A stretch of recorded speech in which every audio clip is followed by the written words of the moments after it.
We're live. Hello. We are live. You never guessed what I just did. So basically, Oh, is it you don't no. like it? Oh dear. So basically, Mark get like this oat brown sugar thing. However, they ran out of oat, and the last time he had it with coconut milk, That was nice. which was fine. But this time they didn't have any coconut milk, and they didn't have any oat milk. The only thing that they had was soya or almond, and that was at two different branches. And so I got it with almond milk because I knew he wouldn't want soya. And you're doing that against the microphone. Oh, sorry. Mix it up. Sorry if you heard that. Yeah, that would be a loud mixing noise because Bart was doing it right next to the microphone. I'm like, No, it's not as good. Nowhere near as good. I today got a soya iced chai latte. Oh, can I try? Yeah. So how is everybody? There's me complaining about my drink. How is everyone? Everyone have a good week so far? We got the weekend coming up. What are you guys up to? That's nice. Yeah. Hey, Richard, how are you? How are we holding up with the record temps? Actual fact, Richard, it's cooled a lot today here, so it's a lot cooler. We've had rain, and it's cooled down quite a bit. So I was going to say last night was about 26 degrees Celsius. I'm going to guess that's about 94 degrees Fahrenheit. So it was a lot easier to sleep, but not easy, but a lot easier. But apart from that, no, it's yeah. So it's for us. It was nice that I'm really what? Because every time you're moving the camera. Oh. He's like, woo! I could get this touch. I go, what? I'm talk. He's trying to talk, but his leg is moving. So if each time the camera is moving, and he's just not understanding. No, don't touch the leg of the thing. I wonder about that as well. Yeah. So it's been a little more pleasant. How are you? How is it there? Is it really hot where you are in Chicago? Oh yeah, I imagine it would be. I was going to say, so it's colder. So I'm hoping tonight though will be. I'm in such a sleep deficit at the moment. I'm not going to lie. I've really struggled to sleep this week. So I'm really looking forward to having a lie-in, which means no waking me up, because I really need a lie-in this week. But I'm hoping everybody else is coping in the heat. When do I wake you up? You do. When? It's hot. Some other areas are going over 100 degrees Fahrenheit. So for Brits who do Celsius, 100 degrees Fahrenheit is about 38, 39 degrees Celsius. Okay. So it's very hot. Yeah. It's very over 100 is approaching the 40 degrees Celsius mark. Yeah, I think for me, I went to Italy once back in the 90s, and it got to 44, and I suffer with heat. I've always suffered with heat rash, but as time has gone on, my skin has adapted quite well. And I used to get it all over my face, all over my body. I was allergic to the sun. The doctor said, can't go out in the sun and all of this type of stuff. 44 in Italy, and I was only there for 7 days. As I was leaving, it started to break out on my chin, and I haven't had like a skin rash on my face since I was about 7. So for it to happen, yeah, that was crazy. There you are. So yeah, I know when it's a really hot temperature, it is causing chaos, which is what happened. So Ben and Siobhan, thank you so much for sending over the chocolates. Unfortunately, you can see they have been hit by the heat. That's almost flat, this one, and this one did take a little bit of a battering, but we do thank you for sending them. But yeah, unfortunately, it was the heat. I think they've just melted in there. Yeah. So we're going to try some American snacks for you guys to have a look at. So we've got, thanks to Ben and Siobhan, they sent us, but we don't have this in the UK. So this is Kit Kat blueberry muffin flavour. Never had blueberry muffin? No. There we are, Kit Kat. We actually found, what flavours do we have here? I think it's only this and the dark chocolate. This this one dark chocolate, mint and orange. Oh right, okay. Mint I can't stand. So no, you don't like anything mint. Orange wouldn't interest me either. So I'm looking forward to trying that. Only specific orange chocolate interests me, not all. True. Yes, that's true. Yeah. Cherry chocolate orange you do like. Okay, we've also got the duos. Now we've not had this in, we don't have this in this country, and that's strawberry and dark chocolate. So I know you're not a big fan of dark chocolate, but I am looking forward to trying that because I do like. Yeah, the strawberry might cut it a bit. Snickers, and this is cinnamon bun. Let me turn around the right way. Cinnamon bun flavored Snickers. So I'm hoping that that is going to taste really nice as well. Again, not something we have here in the UK. Cinnamon No, bun. we don't get like very many flavored things here. No, well that's it. If you any American that's watching this as well and sees this, you'll be very disappointed if you come to the UK because it's all the boring flavors here. Oh, Richard said I have Reese's pretzels, big cut candy right here on my desk. Wow. Right. Good. Well, you could snack along with us. We'd love to try that one as well. So at some point, hopefully, I shall get Ben to send that over if you can. Reese's pretzels, big cut candy. Yeah, We've no, I've also never even heard of that. got this one. So this is Cadbury's. Believe it or not, even though Cadbury's is a British company, I've never seen this here. This is Black Forest cake. And again, this has had it been in the walls. So those ones we're going to try today. And did you show this one? No, I'm going to keep that one aside for a little bit. This one is a little surprise. So those are the ones we're going to try. What one should we go first? I'll let you decide. Yeah, let's go for this one Let's first. go for the duos. I'll let you decide, but let's go for this one. Yeah, only because, do you know what? I don't like dark chocolate, so I imagine this to be the worst. So I always like to go to the worst first, and what I perceive may be the best, I like to save that till last. So again, as I say, a little bit of... That smell is strong. Oh, wow, I can smell it from here. So it's a little unfortunate, I'm afraid, because it has not survived the... Well, it smells very sweet, yeah. It hasn't... I say not survived the journey. It has really struggled to get here in one piece. I'm looking at it like this, thinking that is stuck to the packet. Yes, there we are. There we go. So... obviously, it shouldn't look like that, but it's got the cover on there and the chocolate, so it should look a bit thicker than that. But yeah, you have a bite first before we. I was going to split it in two, but anyway. One more. There we are. I bet it. You go to me. I bet it. I like that. Okay. I think again, it would taste a lot nicer if it hadn't been melted in the heat. It's got a very strong strawberry taste to that. I can't taste the dark chocolate. We've got very oh, Richard said it's peanut butter and pretzels in a chocolate cup. That sounds delicious. I love pretzels. What do you think? I can taste the dark chocolate. It's not the worst thing. I'm not sure if I would buy it. But yeah, it's got a strong aftertaste. Yeah, the dark chocolate aftertaste. I feel. I think you're right. So it does. I like that. It to me is about the closest thing you can get to a chocolate dipped strawberry in chocolate form. Yeah, I suppose. Yeah. So that's what it tastes like, a chocolate dipped strawberry.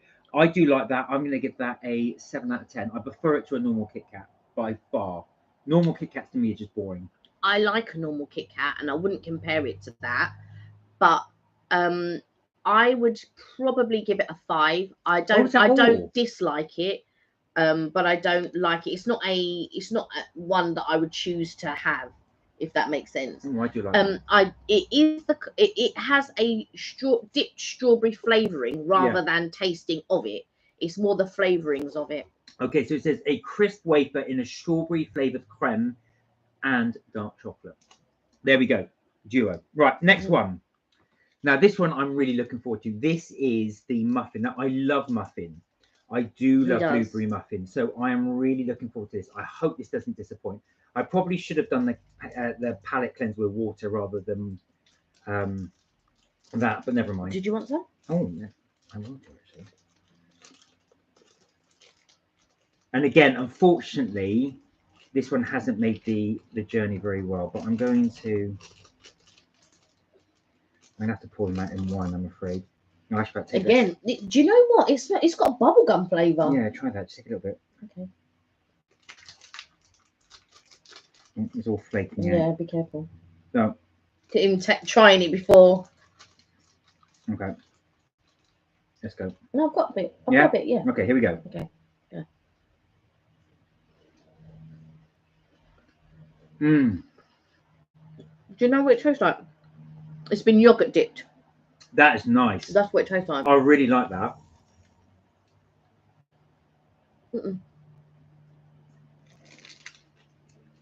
Oh, I really like Got that. a real berry flavour to it. There's something that I would have with it, but I can't think what it is. It's very sweet. Mm. It's got a very, very, very nice blueberry muffin taste to it. I'm going to give that a 9 out of 10. I'd give it a 7. Yeah, I'd give it a 7. I would definitely have that again. I would definitely order that if that was in the UK shops. Kit Kat, if you're watching, make sure you get this in the shops because this needs to be set. That is really good. Richard, do you get these? No, I think it might be a special flavour. It does say limited edition on it. I've got a sugar high now. That's really good. So 7 out of 10. Right, next one up. So guys, we are going to be trying the Snickers Cinnabon. I've got high hopes for this one. So have I actually. I love Cinnabon. So as you may have seen from one of our previous cake videos, you went, didn't you, and got some Cinnabons, but they were not Cinnabons, but the version of it. No, I went to get. They were buns, weren't they? Dolce de leche buns. That's it. And I forget the other pistachio bun. I think was the other one. Right. So this again, this is melted. I'll just bite this one. Okay. So this is the Snickers Cinnabon.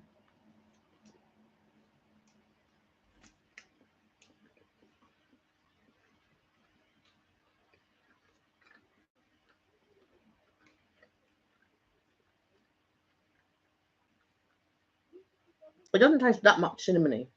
I can't taste the cinnamon in that. I can taste it. A little bit. But the type of cinnamon that they've used in there, I wouldn't want it to be any stronger. Does that make sense? Oh, Richard said he's never seen that Kit Kat before. Oh. Have you seen this one before? The Snickers. Again, I think these are all limited editions. So I think Ben and Siobhan got this in Canada rather than the United States. We put our chocolate candy in the fridge before eating. Oh, I see. Oh no, I don't like any candy in the fridge. Do you know what? You don't get that in UK. People don't put it in the fridge. Yeah. Some people, my mum likes it in the freezer. She puts her candy in the freezer, but I don't like it. I like it room temperature, or that is almost melting. I love that. Yeah, you won't find Brits normally do that. They'll normally get it. They'll take it straight from the shop for just to eat. But I also don't like it when it's been melted and then gone back to normal. I would say, yeah, and that's what's happened with this, unfortunately. So I think that may have affected the taste, to be fair. I think I prefer the regular Snickers, to be fair. Yeah, I mean, it's not bad. I mean, it says no natural and artificial flavors. So I think there probably are artificial flavors in here. I mean, it's not bad. It's not strong with cinnamon, which I think would have been worse for me if it had been like really strong with cinnamon. But I like it. I thought it was all right. I don't think there was anything terrible about it. I'd give it a 6. Yeah, I'll give it a 6 too. All right, guys. Last but not least is the very, very melted royal dark chocolate. So this is a black forest cake. So this is dark chocolate with cake flavor, cherry flavored fudge, and cookie pieces, naturally flavored with other natural flavors. Now, I'm not a fan of dark chocolate, so I'm going to give it a go. Give it a try. All right. It says Hershey's on it. Cadbury's done by Hershey? Yeah, the Hershey's company. If it had alcohol in it, it would have said it at the front. Okay. I'm just checking the veggie friendly. All right, here we go. Again, unfortunately, this has taken a bit of a battering, as I keep saying, but... Be careful, let me do it because you're dropping it everywhere. All right, it's coming out, it's coming out. Okay. Just take a bite. What is that? That's crumbling everywhere. Yeah, it's crumbling.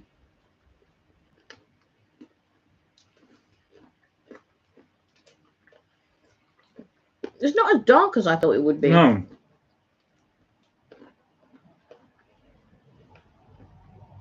I like the crunchy pieces in it. You can taste the little there's biscuit pieces in there. Oh, that's the biscuits. And that's the cherry pieces, but the cherry's not very prominent. Although I do like that chocolate. I have to say, Yeah, I don't mind the chocolate act. It's not terrible. it is a dark chocolate, and it goes well with the cherry. I'm not really a Hershey's person, so I'm surprised that it's done by Hershey's as Which is the Hershey company. company. Yeah, I'm surprised it's a Hershey company. Under license by Cadbury's. That's interesting. Mm. So again, you wouldn't get that in the UK.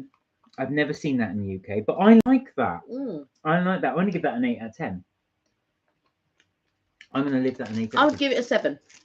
All right. So out of all the ones we've tried, what was your favourite? Maybe not so much what was my favourite, because in my mind I'm comparing them to British chocolate, and I'm sorry, anybody in Richard, block your ears. Canada or US, we really do have the best candy. And but Belgian chocolate Well, is I was going also to say, quite good. It's not, but they're not candy bar. I don't believe that the Belgian candy bars are better. But if I buy little boxes of candy, that's really, really good. But for me, out of those, I would say the muffin one probably was the best. I agree. Because it almost tasted like it was yogurt dipped.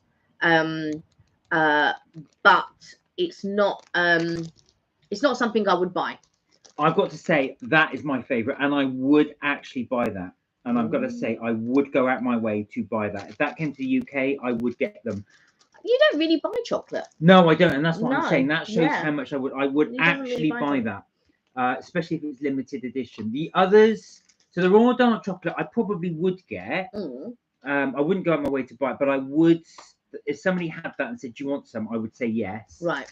And I would say with the duo, if someone said, "Do you want some of that?" I'd probably say, "Yeah, okay, I'll try some." I wouldn't. Yeah, I would try them all. But that I probably, and I was just ashamed about that because I love cinnamon. Yeah, you do. But I wouldn't buy that one. I think, yeah, they're not. I mean, when I go to the States anyway, I don't really buy chocolate anyway. I don't buy candy when I'm there. Alicia, hello. Hey, Leash. But my nephew really, really loves Hershey, the white. What's it that Gio likes? Which Hershey's bar does he like? I think it's the white cookie crumble or something like that. It's a Hershey's bar that you get in. You've got some shops here, some sweet shops that specialize in American candy, and that's one of them. So but, I was going to say, that's gonna fall. Alicia, we were just trying.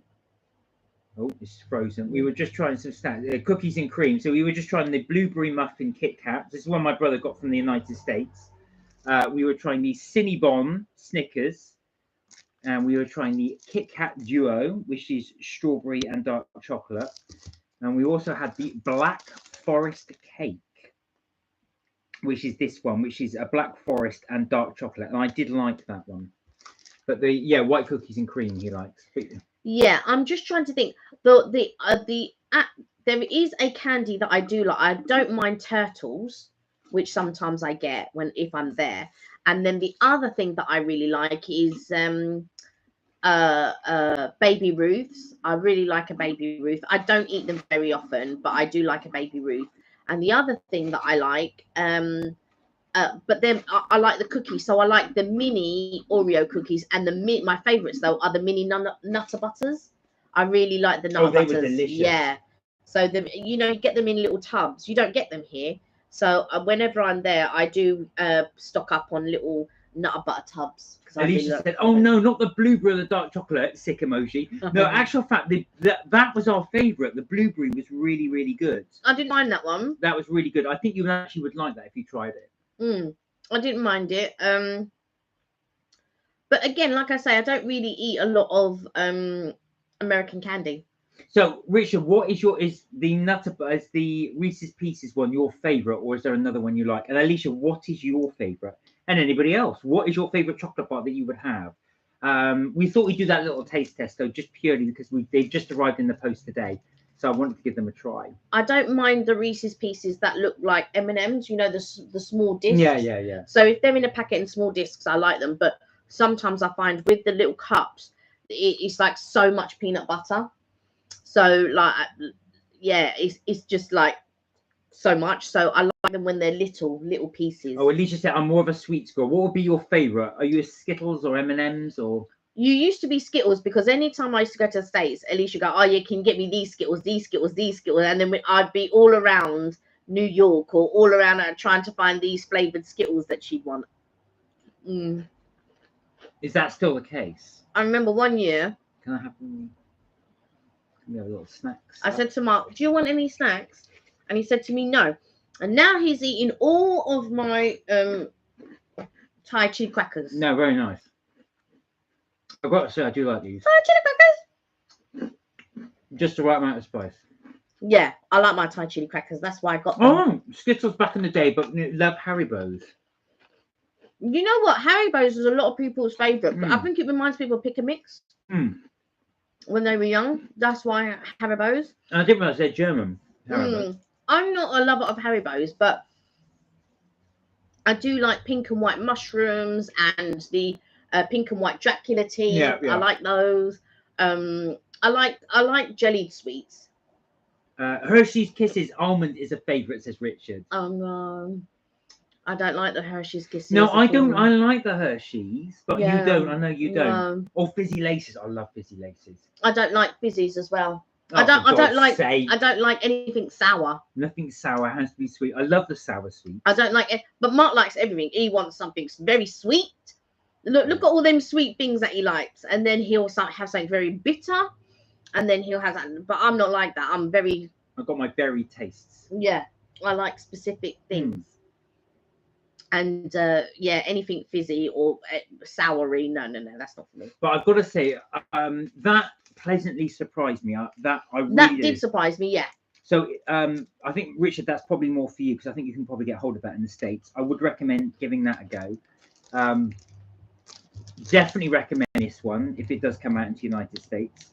And I would, yeah, the duos maybe, and the Cinnabon, but the other two definitely would give them a recommendation. I don't know if I would give any of them a recommendation per se, only because, like I said, I'm biased with English chocolate. The British. Oh no, but I would say the UK chocolate. I love the smell of it as well. Yeah, the smell. That is so nice. It is really good. It is like a yogurt. Yeah, but when I tasted it, as soon as I tasted it, I thought, oh, this tastes like a yogurt dipped.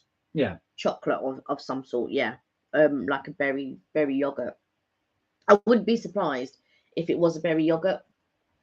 I would not be surprised at all. If you turned around and said to me, it's berry yogurt, I'll go, yeah, told you. Oh my God, the different oils in this. So you've got vegetable oil, palm oil, shea oil, sunflower oil, palm kernel oil, and safflower oil, whatever that is. The palm oil is the worst. Corn syrup, yeah, it's not all the good stuff you need. Gram flour, natural, healthy growing. Red 40, late blue one, whatever that is. What's PGRP? I have no idea. PGRP? PGPR, sorry, PGPR. Salt, molasses, baking soda, yeast, and honey. All the stuff a grown boy needs. Kelly is a fussy Brit. Oh my God, Richard. Oh God, ow, you are. I'm thinking, excuse me. Oh, listen, let's not talk about fussy, please. Anyway, we won't talk about fussy. So moving on, talk about the video we just uploaded. So we just uploaded the Richard said, Mark. Exactly. Calm yourself. Know your place. Just calm down. Just kidding. No, I am fussy, but I am fussy. We went to, where did we go? We went to Battersea Park. You did. And then we went to your favourite. Go on, because I know it's your favourite. My favourite. Pizza. Oh yeah, I love pizza, but no, that's not my favourite pizza place. But it was very good. So Richard, I don't know if you've got this in the States, but Gordon Ramsay's street pizza. I know there is quite a few. There's Gordon Ramsay's burger in the US. And Gordon Ramsay's got quite a few ones in the UK. But I think he's got a fish and chip one there. Yeah, he has got a fish and chip one. It's true. That is true. But if you do get it in the States, would recommend you just give it a try. Not the best pizza, but I've got to say the fact that you get it for unlimited for £16, which will be about $20, $19 to $20. Really worth giving it a try. They do it. I think you guys call it family style, where they bring it to your table.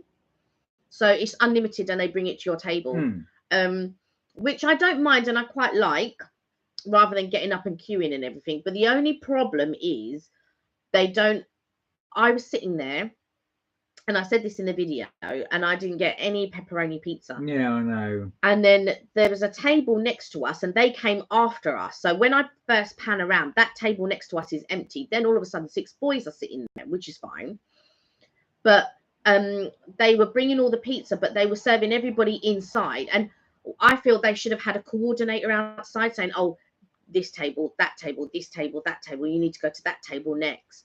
Rather than they are serving the inside first, and then by the time it got to us, you know, there was no pizza. No, that's true. And I think that was the thing as well. The thing was, we were right outside the restaurant, so we would have been the very, very last tables of the restaurant. So by the time they got to us, there was nothing left on the pizza plates. So they were going around with these big sort of wooden, almost like plates, I suppose, of pizza. And then we go, do you want some? Do you want something around the tables? By the time they got to us, oh, sorry, and then go back again. So I think what they should have done is some of them start from the back end, and some of them start from our end and go that way. Yeah, the only what I felt like I said in the video, I will definitely give it a go again. But the next time I go, I won't be going. I'm just finding bits of chocolate in my trousers. Oh no, this is the thing. It just crumbled everywhere. Crumbled when we were changing it. My only thing was, and especially if I've been treated a certain way in a restaurant, of what happened was,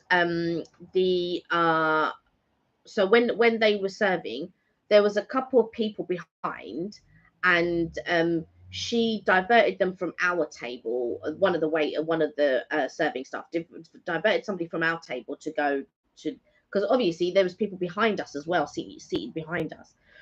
And so I think, so I suppose what my suggestion would be like you said, sit inside the restaurant. Yeah.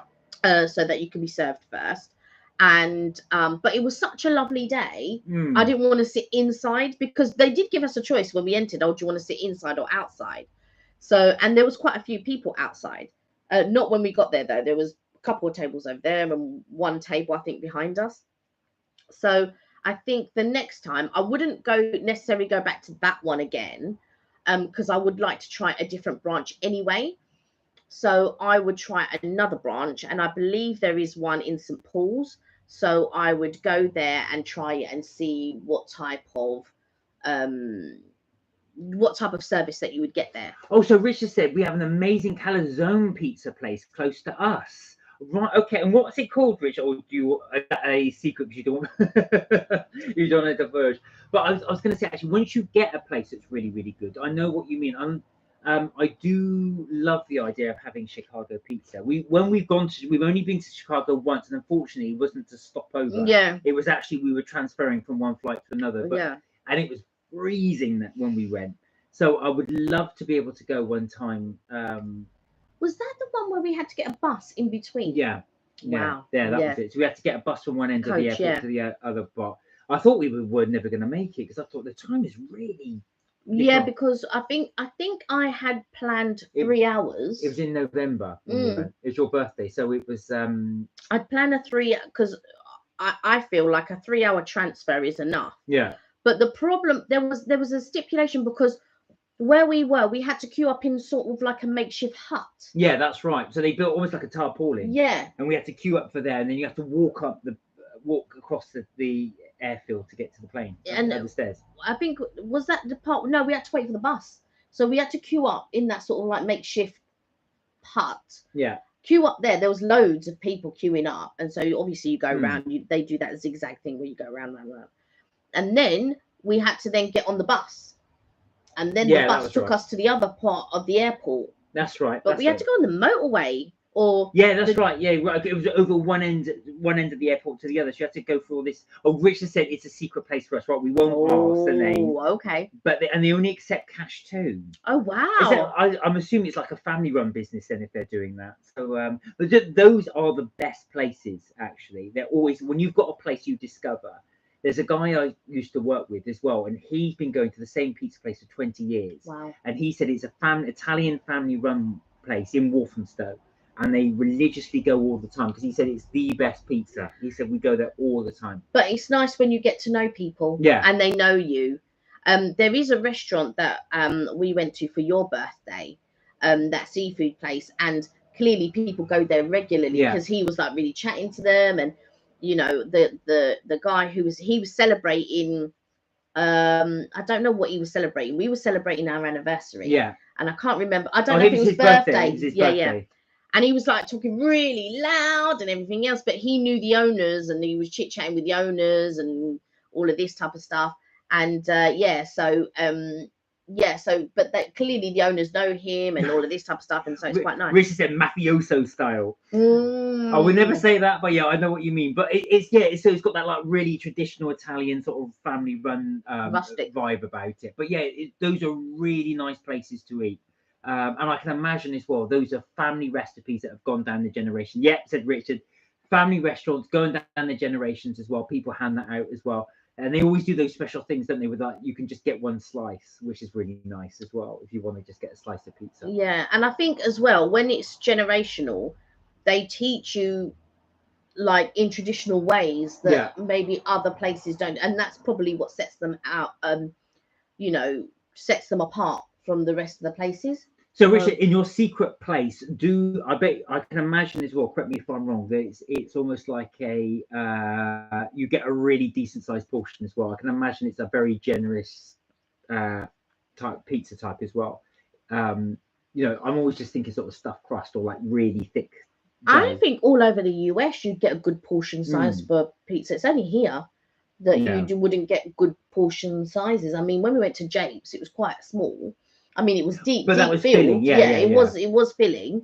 But I imagine over there, you would be a bigger size and deep filled. Well, I've got to say, there's a really good one in Tottenham that I used to go to, and again, they were a traditional homemade family, and they've been there for years, and they're so popular they can shut for the entire August, and then they still survive. But I suppose they go home maybe for the entire That's what they August. do. That's what they do when they go back to Italy. The Sunday sauce is amazing. You may not know what it is. What's Sunday sauce? Never heard of it. Or is, a sauce you have on Sundays? Well, I'm guessing the Sunday sauce is something tomato based, but I might be wrong. Sunday sauce, what's that? But there might be different ingredients in it than a normal traditional sauce. Google it. Okay. Oh, I've got my tablet here. You've got your thing. I got my phone. You carry on chatting there. Yeah. So the Sunday sauce. One of the other things that really intrigued me in the US was they were doing brisket. Now I know I don't eat meat, but they had the brisket sort of in the rolls. And what they would do is they take the roll and they dip it in the gravy, and then so forth. That would soak up, or just one quick dip. Of course, all that bread soaks up the gravy, and you would have that as well as part of your brisket roll. I know that's slightly different from the pizza as well. But I'm very interested to see what this Sunday sauce is. Oh, it looks like a gravy. No, I think that's the Sunday sauce there, Italian Sunday sauce. What's it saying? Hold on. So it does from here. It looks very much like it's tomato. Start this sauce on Sunday morning and fill your kitchen with amazing aromas that will have your family asking. Let's have a look then. Well, it takes a few hours to cook. Oh, I see. Right, so it's. Oh right, pork neck bones. So it looks like you get yeah.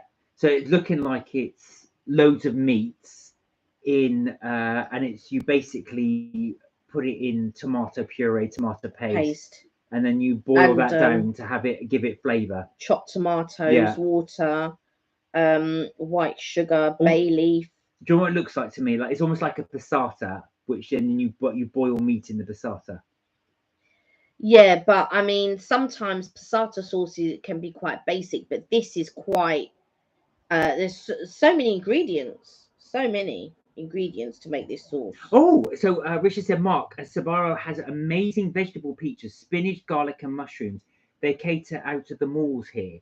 Yeah, remember when we went to Florida, there's a Sbarro in the food court. Oh, okay. I don't think I tried there. You didn't try there because I did say to you to go there. This is before you get through the boarding pass Oh, place. right. You know where they got that. You know they got that giant box there, and there's a man sleeping in the box. Yeah, yeah. It looks like a real man. But Yeah. it's actually it's in. There's a food court right there. Ah, okay. And they've also got Panda Express there, which I never ever go to, but I must go to because I love Panda Express. Nice one, Kelly. You spotted them.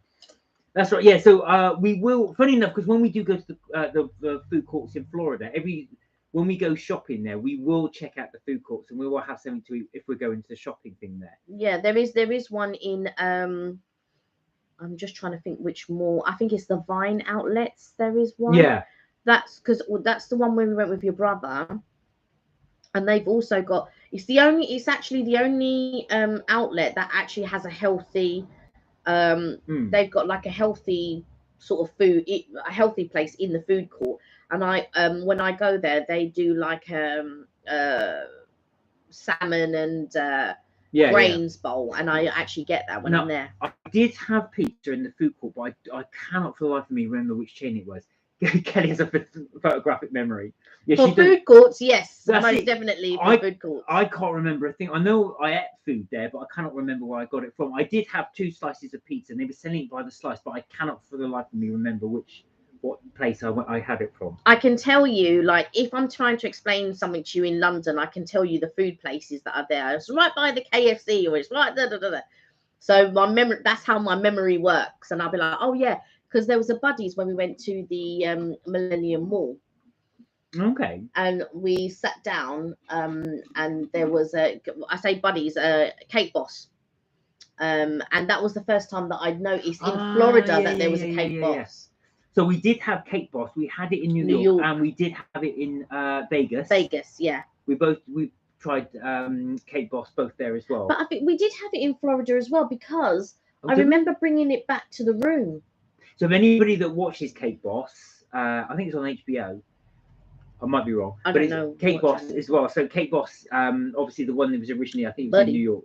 Yeah, so Buddy has those little cake shops there as well, and he does have cake shops all over the US, and that's where we did try. We did try it, right, as you said, I don't remember Florida, but I definitely remember having it in Vegas. Yeah, because it's near the Venetian Hotel down the strip. Oh, you know what? Maybe. Oh, I'm thinking maybe we brought it back to the hotel. Yeah, but the hotel wasn't similar to the one that it was in the hotel room that we had it in New York, not in the hotel room in Florida. Yeah. So that's where we had it, and we also, like I said, had it in New York as well. We tried it. Yeah, New York and Vegas. And we had I had the lobster tail in Vegas. Yeah, in Vegas. I do remember having that. And I thought the lobster tail was quite nice. Yeah. But there was the cake that we had in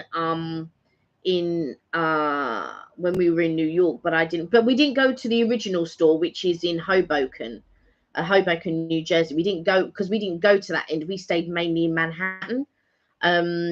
But next time when we do go to New York, I really do want to go to New Jersey and Coney Island. Yeah. I would dearly love to try those 2 places. What was the outlet store we went to? Was it New Jersey Gardens? Jersey Gardens. Jersey Gardens. That's right. There was another place that I wanted to go to. Is it Jersey Gardens? Or it wasn't. Was Jersey Gardens the place we wanted to go to, but we didn't go to Jersey Gardens? We went somewhere else. No, it's Jersey Gardens we went to. We definitely went to there. Okay. I remember going there. Right. So it must be another, because so basically there's an outlet store. I think it might be about 45 minutes outside New York, or an hour outside New York. And I wanted to go there, and it was like so much money. It's like something like ridiculous, like $80 or whatever it was. And then as we were leaving, a homeless person approached us and said, oh, you can go to Jersey Gardens. It has just as many stores and all of that, but it was good, but it's not as good as I want to say it was called Wood something or something Wood. I'll have to Google it and find out. If anybody knows, please put it in the description or comments below. And because I had been a couple years prior. Yeah, you said, and we went to the other place, but when we went, for some reason, it was ridiculous. It was something like $80 per person. Yeah, it was really, but to go. But Jersey Gardens was about $13, which is why we ended up going. No, I think I think it was something like 30. I don't think Was it was I can't 13. remember. It's such a long time ago. But anyway, there we are. I digress. So that's what we were doing when we were in New York. But yeah, going back to your thing about the authentic Italian ones as well. Because mainly here in the UK, we get lots of chains. Obviously, there are lots of authentic Italian restaurants here. But I'm always thinking, we don't really go to them. We end up going to the chains. No, the only authentic one that I know of is Rosa Pomodoro, which is what That's a chain, yeah. Well, not when it started. It wasn't a chain. No. But I'm just saying the ones we tend to go to as a chain. Yeah, only the chain now, but it wasn't before. So, but yeah, that sounds really nice. And I'm glad you've got your little secret one as well. We will not reveal the name because we don't know it. Yeah, and plus, you don't want loads of people turning up to it. Yeah, exactly. But I don't know of any other authentic. Like, I don't know of any independent authentic ones. No. That's been going for however many years. Well, apart from what I just mentioned as well. But I think those are ones, like you say, you've got to know. So if it's in your local area, it's one that you get to know as well. But that sounds amazing. Is that your go-to, Richard? Would you normally just go for your local Italian one, which we won't say, or do you have another sort of local ones that you like? For us, we've got a really nice Greek one not so far from us, which is one we tend to go to. Some London Italian cafes make some nice food and breakfast. They do. So the famous Italian place to go to in Soho is called Bar Italia. It's more of a coffee place than selling food. I think here we more specialize in brunch, really, and bottomless brunches and all of those types. So yeah, people like to drink here a lot. Yeah. So they like the bottomless. Anywhere that does a bottomless brunch, and you'll tend to find lots of women at these bottomless brunches. But yeah, we tend to specialize more.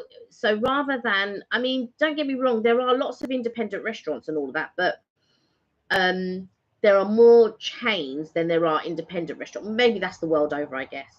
There might be more chains than there are independent restaurants. Well, you say that, but I did actually look on YouTube, looking at Americans, and they said they noticed there's much more independent shops here in the UK than there were in the US. They found there was a lot more chains in the US. But again, that was just from America views. But that's what I mean. I think, me personally, there are more chains the world over rather than independent places. But I think sometimes a lot of independent places, dare I say, aren't that good. Well, yeah, you have to find that special one. Yeah, that's true. You have to find that special independent place, know that the food is good, and think, right, like I went to Chestnut Bakery. That was just on a whim. Now Chestnut Bakery has just become a chain. They've got I think they've only got 3 or 4 shops. But I swear the pastries there are so nice. Julian Plumard, who's an independent restaurant, they are based in Brighton. Their pastries, wow. So that's our definite recommendations. Wow. If you are in Brighton, do check out Julian Plumard. We really recommend his place. And if you are in London, round Soho, do check out Chestnuts, which is one of our new favourites, actually. Yeah, and Arome as well. Arome is really, really good. I don't really rate Buns from Home. Buns from Home was okay. I think one of their buns I did like. But again, we'd have to try more of their selection because we only tried 2. Yeah, because they didn't have a selection there. No, but we should give them a little. I will give them another chance. We'll give them another go. Buns from Home, if you're watching. Yeah, I will. Not, but no, they're not going to be watching. We will give you another go. No, I will give them another go. I won't give that branch. This is me. If I feel like service wasn't quite right or something wasn't on point, I won't go back to that. It'd be a long time. I'll let a long time pass and then I will go back. But in the meantime, if there are other branches, I will try other branches rather than try that one. Now, admittedly, that one was very, very small. Yeah. Very, very small. But what the picture on their website does not depict what they are selling in store. So when I got there, I was disappointed because I was expecting the pastries that was in the picture and not the pastries that were there. Yeah. And so but even Georgina said, she didn't want to say, so basically I was walking. I was going to the Duck and Waffle with my cousin, and a young lady came up to me. She goes, "Oh, are you on YouTube?" And I was like, "Yeah." She goes, "Oh my God, you just popped up about a week ago, and I was watching your videos and stuff like that." So we become friends, Georgina and I. And she said, you know, sometimes we swap emails and stuff like that. And she was saying to me, "Oh," I was saying to her, "Oh, I went to Buns from Home." And she went, "Oh, well, I'll let you know what I think once you've sort of done a review on it." And then, and when I sort of done, because I wasn't enamored with the choice and stuff like that, but not so much the choice, it was more the treatment. I didn't feel that it was good customer service. But she had the opposite. Like, she had really good customer Yeah, you service. said. I remember you saying. So she had really good customer service. But she didn't think the buns were all that. The same as what I thought. Yeah. I didn't think the buns were all that either. But again, I was only disappointed because I was expecting something similar to chestnut. So I was expecting puff pastries filled like sweet and savory filled puff pastries. That's what I was expecting. Yeah. Even though they're called Buns from Home. So obviously from whatever country it is that they're from, which I can't remember off the top of my head, is the reason why it's called Buns from Home, because they're bringing it from their country to us for us to try. Hi, Evan, you okay? Hey, Eve. But for me, it wasn't the two. They were only okay. Yeah. They're not. I wouldn't go back and try those two again. Is what I'm saying. Yeah. No, and I agree with you actually. I think from the ones that we had, chestnuts was the outstanding one. James, hello. Hey, James. How are you? You're all right. We haven't spoken to you a while. I hope everything's okay. We were just doing our little food review. So we've, you may have seen from our video. Hopefully you got a chance to catch up with it. Kelly went into London and picked up a load of cakes for us to try in Central London Bakery. So we were just doing one of our final little bits and bobs and final thoughts for that. I've got to say quickly though, the best almond croissant I've ever tasted, and it's chocolate and almond, by the way, is in Rome. So if you're ever passing Rome, they're not open on Mondays and Tuesdays. And twice I've been on a Monday, and twice they've been closed, and I'm not paying attention. Mondays and Tuesdays, Rome Bakery is not open. But if you're ever going there, and if you like almond croissant, get their chocolate and almond croissant. It's the best croissant I've ever tasted. That's Rome in Covent Garden. It's in Floral Court. No, not Floral Court. What's the other court? It's across from Floral Court. So, I was just laughing. James said, "I'm looking after a large dog this evening. I'm terrified. I haven't left the bathroom in hours." What is it? Is it a Great Dane, or is it like I'm picturing like Great Dane, or I'm picturing something like a Alsatian. I love your content, and it's keeping the time passing. Oh, good. I hope so. I hope we're making good content. I was going to say, if we could, we would try and get you some food there, so you can at least tempt this dog out. So you'd have to do something like it's a big scary dog. What type of dog? Is it a Doberman Pinscher? Is it a Great Dane? If it's scary, I'm thinking Rottweiler or Alsatian. Rottweiler. There you go. Oh my God. Wow. How did you get roped into looking after a huge dog? I was going to say, I wouldn't have, or that or a pit bull. I was, if somebody said to me, "Could you look after my Rottweiler or pit bull?" Nah, you're all right. I'll be like, there are plenty of dog kennels for that. Yeah, plenty of doggy motels. Do you know what though? Actually, my missus is in the living room and she won't stop laughing at me. Do you know what? Actually, it's funny you should say that, because my parents used to look after one of their neighbours' dogs, and it's one of the dogs that you had to at the time. I hope I'm not sorry if everyone's listening, but the dog at the time had a terrible habit of tearing up the furniture. So you couldn't leave this dog on its own, because it would get really stressed and tear up the furniture. So my poor dad, he has had to sit in the conservatory with this dog set on the floor, and he couldn't leave it alone because it would just stress out and start ripping up furniture. Why didn't you just lay it outside? Huh? Why didn't you just lay it outside? No, you can't leave it outside. You got to leave it. No, let it outside. No, you can't do that, because it'll just run off. So you can't do that. James said, "I feel like a coward. I was once a wrestling champ." I know, because we had that massive debate a few months ago where you were talking about how you were the wrestling champ. Oh yeah. You remember? I've forgotten your friend's name that you beat. I'm so sorry. I've forgotten your friend's name that came on, and the two of you were debating who was the wrestling champ. I remember. But your dad's got a big garden. No, but they could run off. They've got a huge garden. That's the problem. It backs onto field, but there's only the fence it could get underneath and just go. Oh my goodness. So once it goes, it goes. I'm going to have to give up after tonight. I think you're going to have to as well. Unless you want to test your wrestling prowess on the dog, but I don't think that's allowed. The RSPCA might have something to say about that. My girlfriend thinks I'm a right mud now. Well, I was going to say, can't she? If she's outside though, and you're terrified with this dog, can't she sort of help with it? Give it a calming influence, like calm it down. Or maybe calm you down. But yeah, I wouldn't look after a big dog. No, I was going to say small dogs, I don't mind. I look after small dogs, but not the big dog. Nah, she loves the chaos. Don't we all? I know. No. Well, a friend of mine, he used to have a dog, and this dog was so stupid. This dog was so stupid. The dog would be barking at him. He goes, "What are you barking at me for? You know me. You live with me for years. What are you barking at me for?" Oh, this dog was something else. But he just bark and bark and bark and bark and bark at You're more of a cat person. I'm not. I've lived with dogs. Don't get me wrong. I have lived with a dog once. But the only thing with dogs is, like I said, they're lovely to have as companions. Right. But you've got to walk them all the time. That's the thing. So there's times in the evening, because my flatmate, "Oh, can you walk the dog?" And I say, "Oh God," because I would go out and jogging, so I end up having to take this dog out. Richard said we have coyotes around here because they're wild, aren't they? The coyotes in Chicago.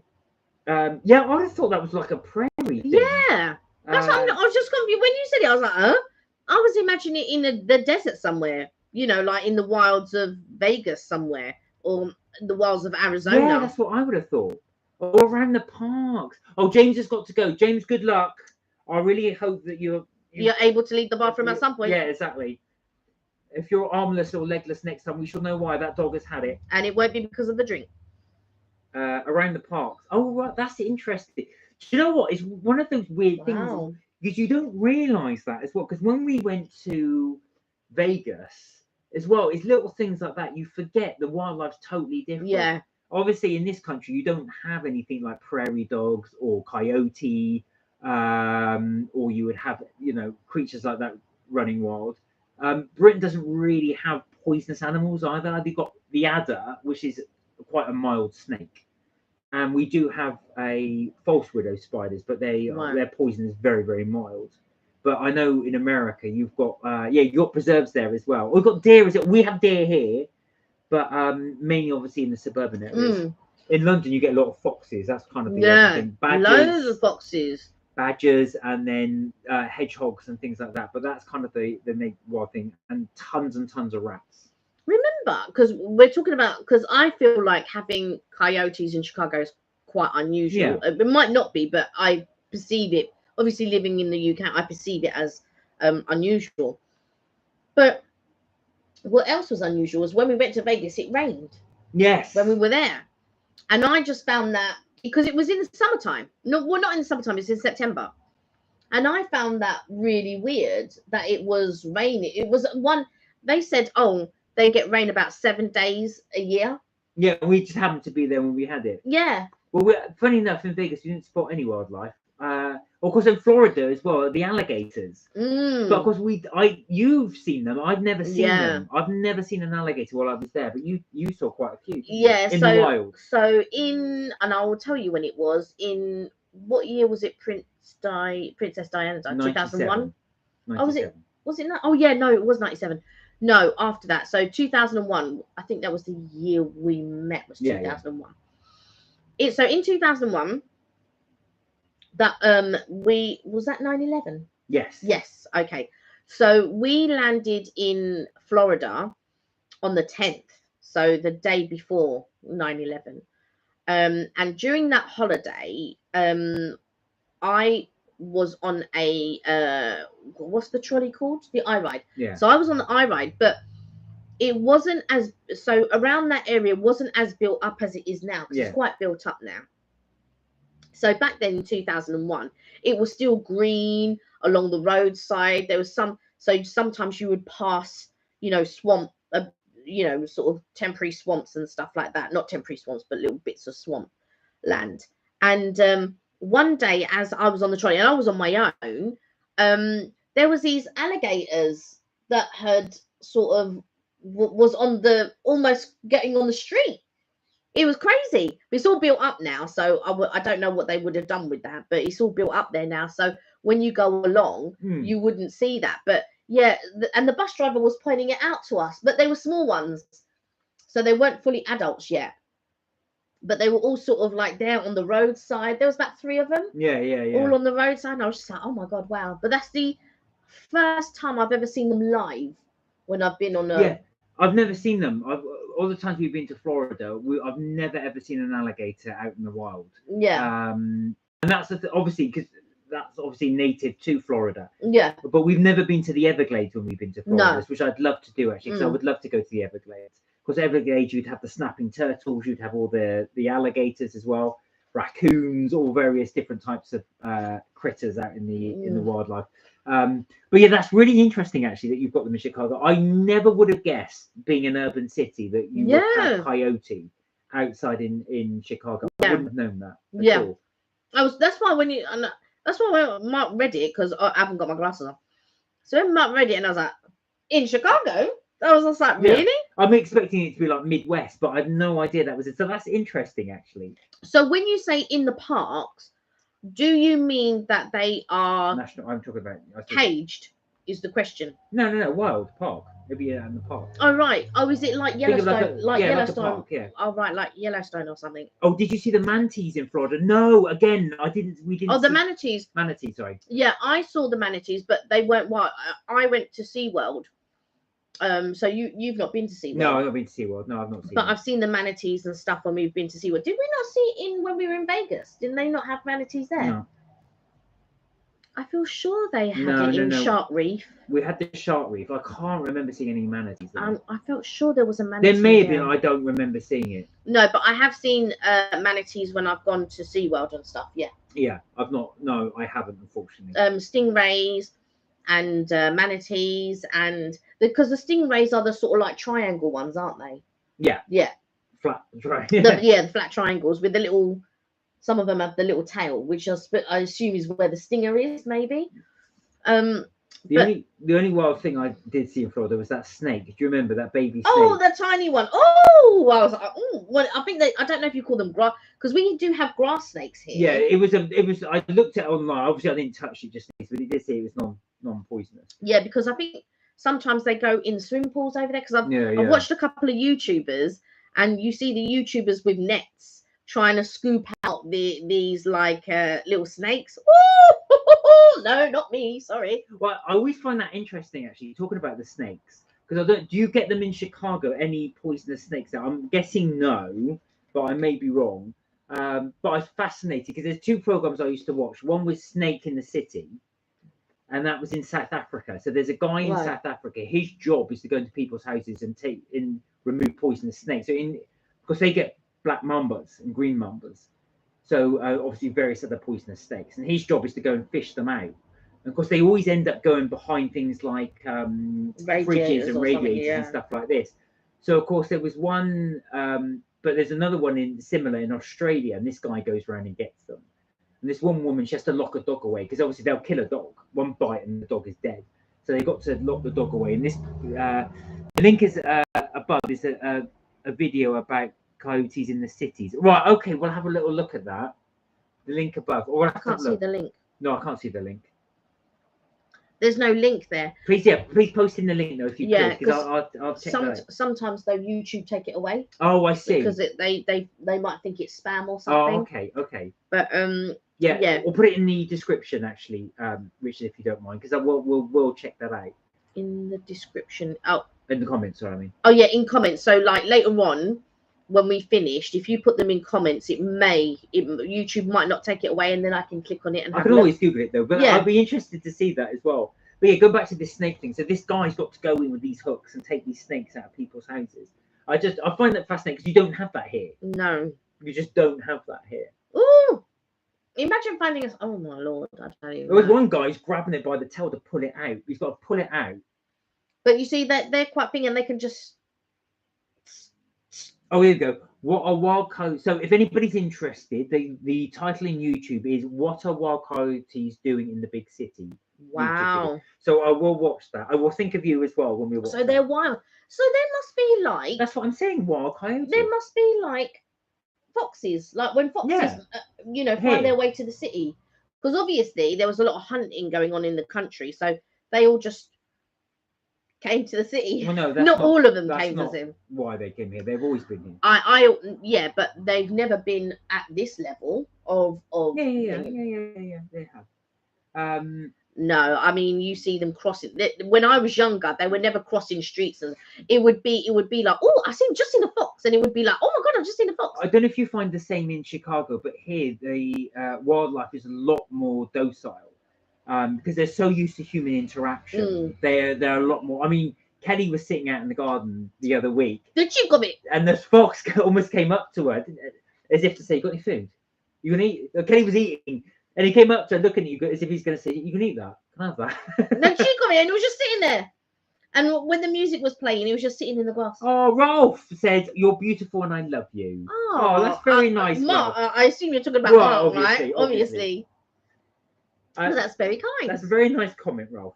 Richard said, "We have skunks checking out our tomatoes last night." Oh my God, you got a skunk.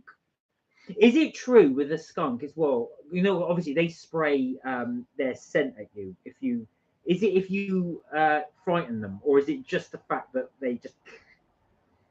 I'm just interested in that. I think that would always freak me out with the skunk, that it would actually do that. It would just and then you have to bathe in tomato juice. I think that's Is the that thing, right? isn't it? Bathe in tomato juice to get rid of the smell.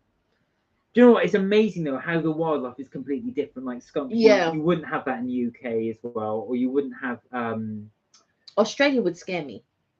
Australia, I'll bore you with a fact. There's more poisonous animals per square mile in Australia than any other country on the planet. Wow.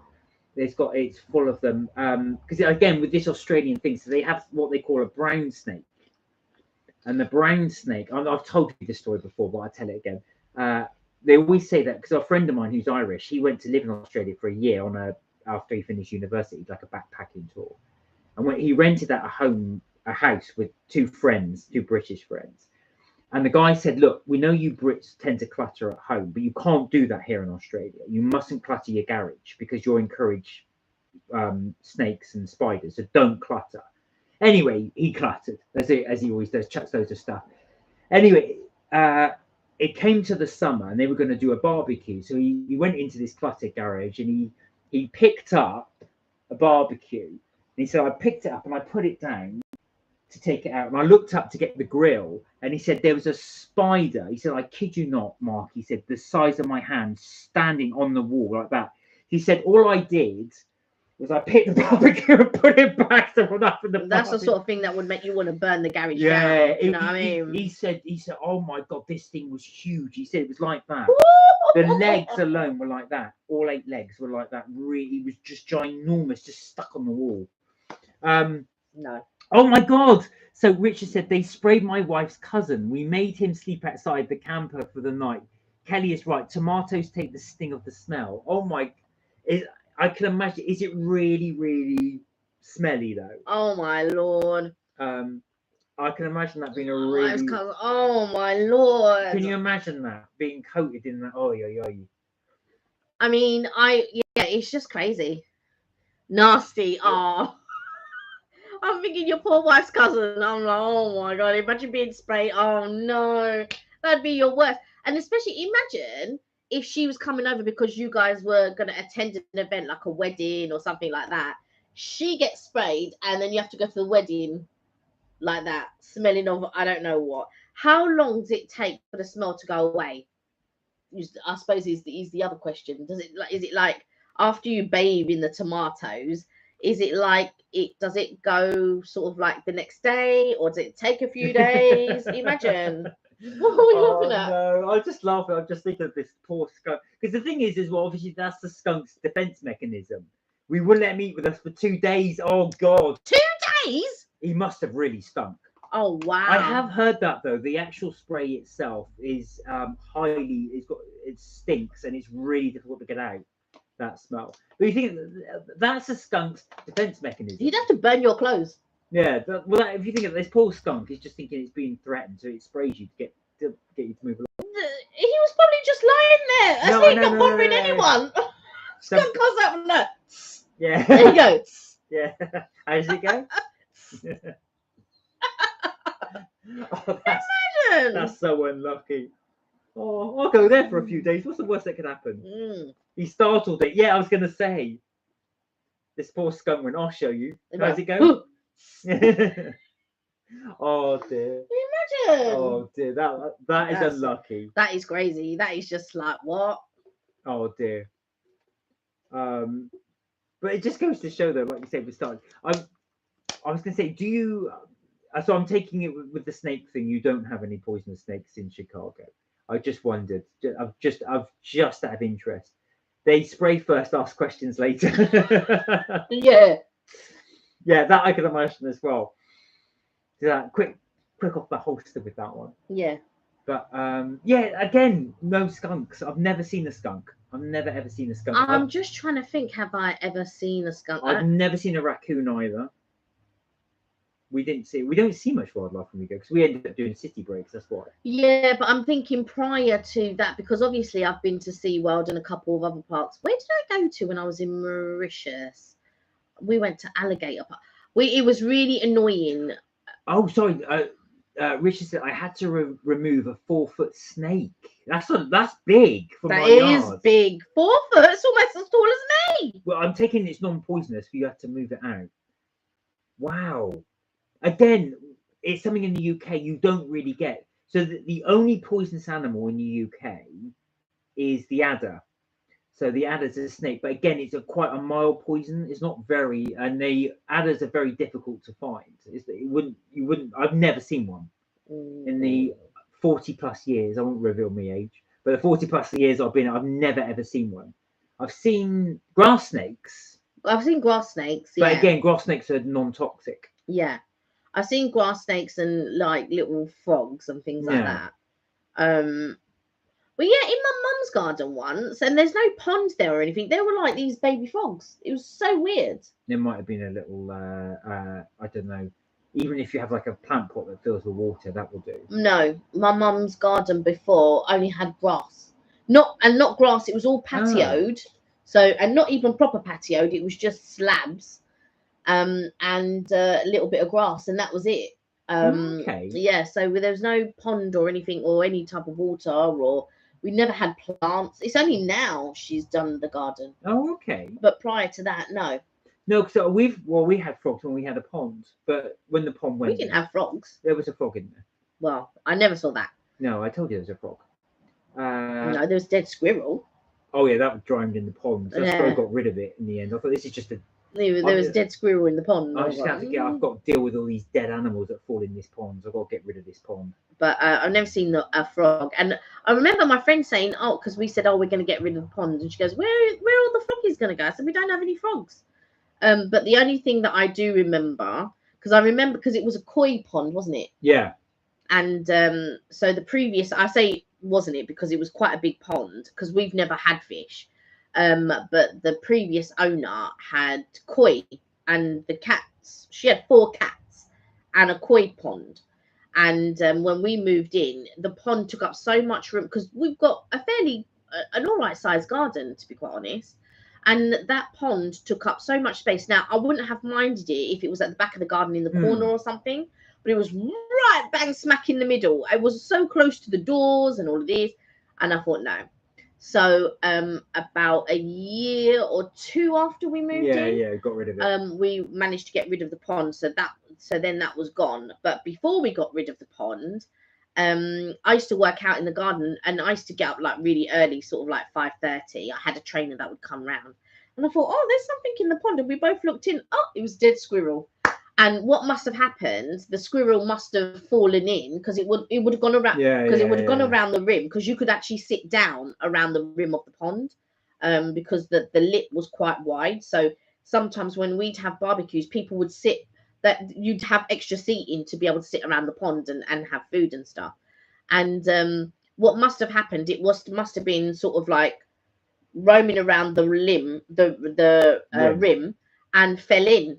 But then there was nothing to hold on to because the pond is very deep to get out.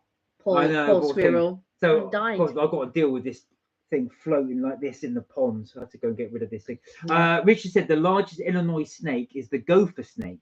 Within the Illinois record is 7 feet. Wow, that's taller than you. That's taller than me. 7-foot snake. That's taller than you. Even said Pepe Le Pew. Yeah, exactly. That's the only one. Oh, my little. Yeah, bonjour, my little bird. Yeah. The French. Yeah, because he would always fall in love with a cat. Yeah, that's right. They had a white stripe because it got painted on it. I was like, oh my God. Yeah, that's right. Oh God, that's huge. 7 foot for a snake. That's taller, like I said. Yeah. Oh, take care. Stay cool. You've got to go, Richard. Bye, Richard. Oh, thank you so much, Richard. Thank you for joining us. Good luck with work and everything, and enjoy those Reese's pretzels. Enjoy them. Yeah, and enjoy the sun. Yeah. Well, it has there. Yeah, Pepe Le Pew. That was Pepe Le Pew. But yeah, I will do. Yeah, bless you. I'm not really one for snakes and things like that. I'm just like, they're not really my. Yeah, don't know. No, I enjoy watching the programs on them just purely because it's fascinating for me, because obviously we don't have that in this country. How you would deal with that as well, and it always makes you think. I'm so glad I don't live in the country where there's poisonous snakes. I've got to say that would really freak me out. Can you imagine though, one day just coming down into your kitchen and there's there's a black mamba in your kitchen or something like that, or a really deadly poisonous snake in your kitchen? I mean, no. Because they were saying that with poisonous snakes, they're attracted by food, which is mice. And mice come in obviously in contact with humans because humans drop food everywhere. So that's where they go. But that in turn attracts the snakes. So they always say that you've got to be careful about, if you've got mice problem in a country with poisonous snakes, you'll end up getting poisonous snakes there because they'll come for the food source. So you have to deal with one or the other. You don't really want having poisonous snakes around the place as well. No, you do not. So, what have we got planned for this weekend? What are you doing tomorrow? I will not gonna lie. I really need a rest. I really need a lie-in. So I've been sleep deprived this week because I don't know if anybody else has had the same thing. But because it's been so hot this week, I've really struggled to sleep. And I've got to get up early for work. So it's one of those things I think I've gone to sleep relatively early, say about 10, 11. But I'll fall asleep for about an hour. Then I'll wake up because it's too hot. And then I try and fall asleep. And I'll fall asleep for about, again, a half hour. And I'm getting up intermittently in the night. But when I wake up, and I'm up for about an hour. So like 1 till 2, and I'll fall asleep for half an hour. Then 2 till 3, and then fall asleep for half an hour. And then, of course, then I fall asleep properly. But then at 7 o'clock, I've got to get up. And I think, oh, no, I'm really going to lie in. So I really am going to treat myself to a lie-in tomorrow. Okay. I am deep sleep deprived. And I'm afraid I'm going to be boring this weekend again because I've got to prep for my course, unfortunately. So this will be the last weekend. The last bit of the course. And then I'm done. I think for me, I don't have any plan. I need to go... So I'm going to a christening on Sunday. So I do need to go and get my nails done. I'm not really worried about my fingernails, to be quite honest, but because I'm going to have my feet out, because I'm going to have my toes out, I need to have pedicure done and stuff like that. So I'll be going to do that tomorrow, but that's the only thing that I've got planned. But so I know that sounds really boring this weekend, but after this weekend I'll be a lot more freer, so we will be able to do a lot more videos coming up. So we do have some things lined up in the next few weeks as well, which we will keep you posted about. Again, a few more food related ones as well, so we will share ideas of some decent foods that we can have. As you know, we've been doing a lot of cake videos recently for some reason, but we just wanted to share the nice cakes that we've been able to get in around London, and also some of the ones that are more chainy.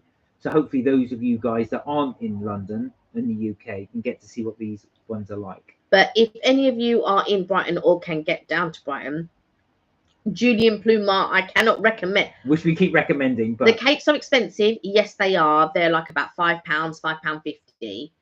But if you love like pastries and cakes and macaron and what you call it, what lemon meringue and all of that, definitely they got these really great eclairs down there. Just try them. Go down there. So if you can get over to Brighton, or if you are going to Brighton at some point during the summer or whatever, or even in the winter, go there. 100% go there and try some of the cakes. Do try that. Oh, good. But also over to you guys, if there's any shops that you would recommend, or chains, or anything local to you, please do let us know. We are going to try and get about the UK a lot more now that I've got a bit more free time. So we do want to come and try some various different bits and bobs, some various different places. So do please just let us know. Put it in the comments. We will try and venture out there as if we can. There's so many places for us to try and so many places to eat, and you guys do recommend some fantastic places. So we will try and get to do those as well. Yeah, but my 3 top bakeries for you to try for pastries, bakeries, cakes, and things like that is Arome. Have their chocolate and almond croissant. They do fantastic. A lot of the stuff that they do there is fantastic.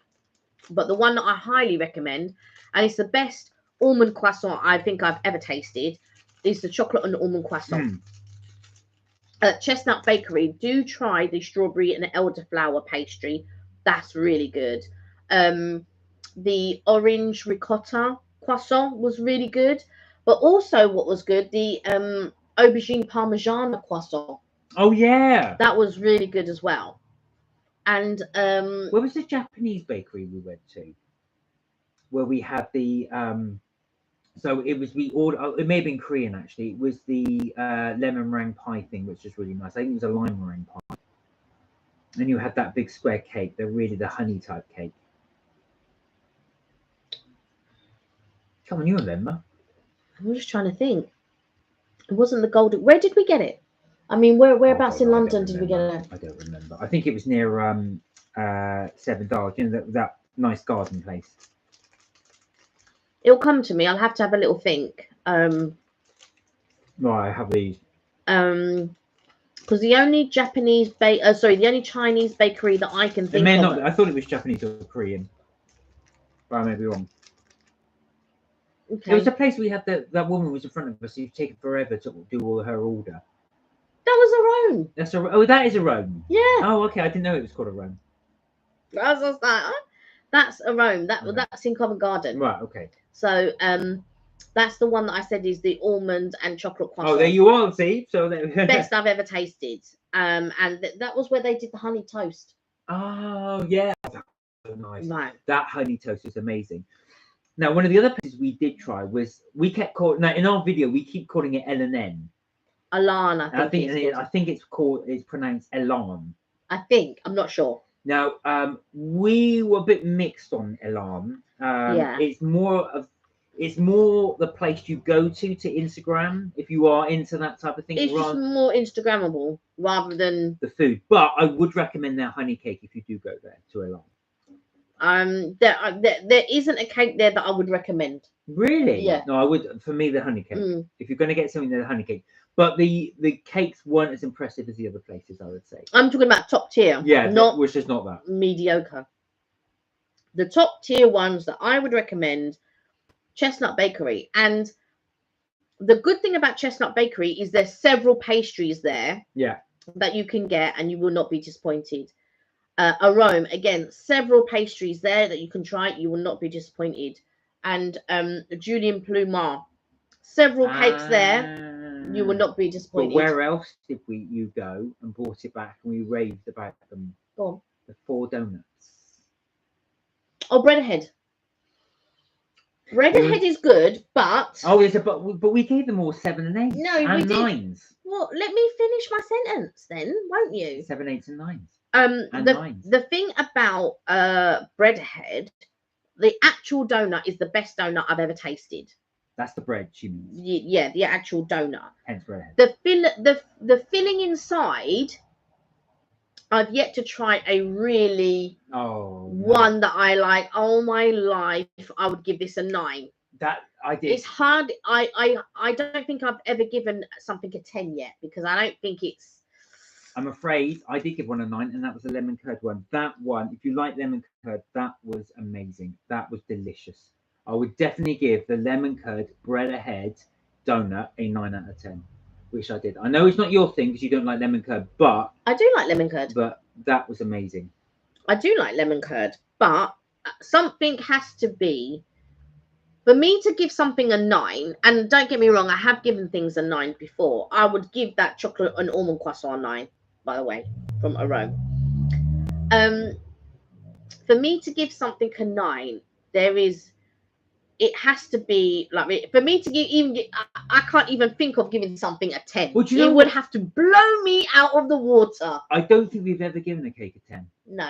I don't think we've ever given a cake a 10. Because it would have to be so good that I couldn't think about anything else, that I have to go there and get it. Does that make sense? Yeah, it does make perfect sense. So in order for me to give something a 10, if I think about it, like constantly thinking, do you know what, I've been thinking about that for what, I've got to go there and get it. Now, don't get me wrong, sometimes, like when we tried Chestnut Bakery the first time, that was on my mind, thinking I've got to go to Chestnut Bakery. But I think I may, if I had tried their lemon meringue croissant, I don't know if it would have been a 10. I'm not saying that it would or wouldn't be, but it could have been. But their orange and ricotta croissant is nice. Really good. Their orange and ricotta croissant is really good.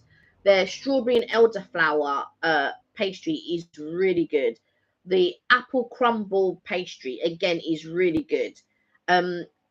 You know, I will tell you what the thing that I think about, and what I really do like, the tahini cookie, the tahini and sesame cookie. This one I can recommend a lot. Mark likes it when it's soft. I like it when it's like a biscuit. Like when you bite it, it's like a snap. Yeah, see, no, I didn't like it though, because to me, I know it gives it that burnt taste to it. And I know some people like that sort of burnty taste because it's almost like it. You liked it before because it was soft. Yeah. But it had been in the fridge, right? That's why it was soft. That's why. This time I didn't put it in the fridge. So that's why it was like a crisp snap. No, I prefer it in the soft. I prepreferred it when it was a crisp snap. You prefer it when it's soft, when it's been in the fridge. No, I like it but soft. I like it when it's a snap and you are I can 100% recommend the tahini and sesame cookie. So if you are ever in Covent Garden, or there is one in near Belgravia, Sloane Square end, that sort of end. The end of town that I feel is very difficult to get to. Now, be wary, because I will say that as well, because it's got sesame seeds in it, it gets a slightly earthy taste to it, which is nothing wrong. It's nice, but just bear in mind, it takes off the sweetness a little bit. So if you do like if your tastes are a really, really sweet cookie taste, you probably want to go for something else. But this was very nice, I thought. This cookie is not a traditional sweet cookie. No. It is sweet, but not in a traditional sense, like your what you call it, your chocolate chip cookie or whatever. The other place that I would recommend, Creme. Oh yes. Now Creme, you might have seen from our video before, Creme's cookies are like that thick. They are really, really thick. If you do go to Creme, which is in Soho, you must try and eat them when they come straight out the oven. Yeah. Because they are very, very gooey. The whole thing just crumbles in like that, and it's so soft and gooey.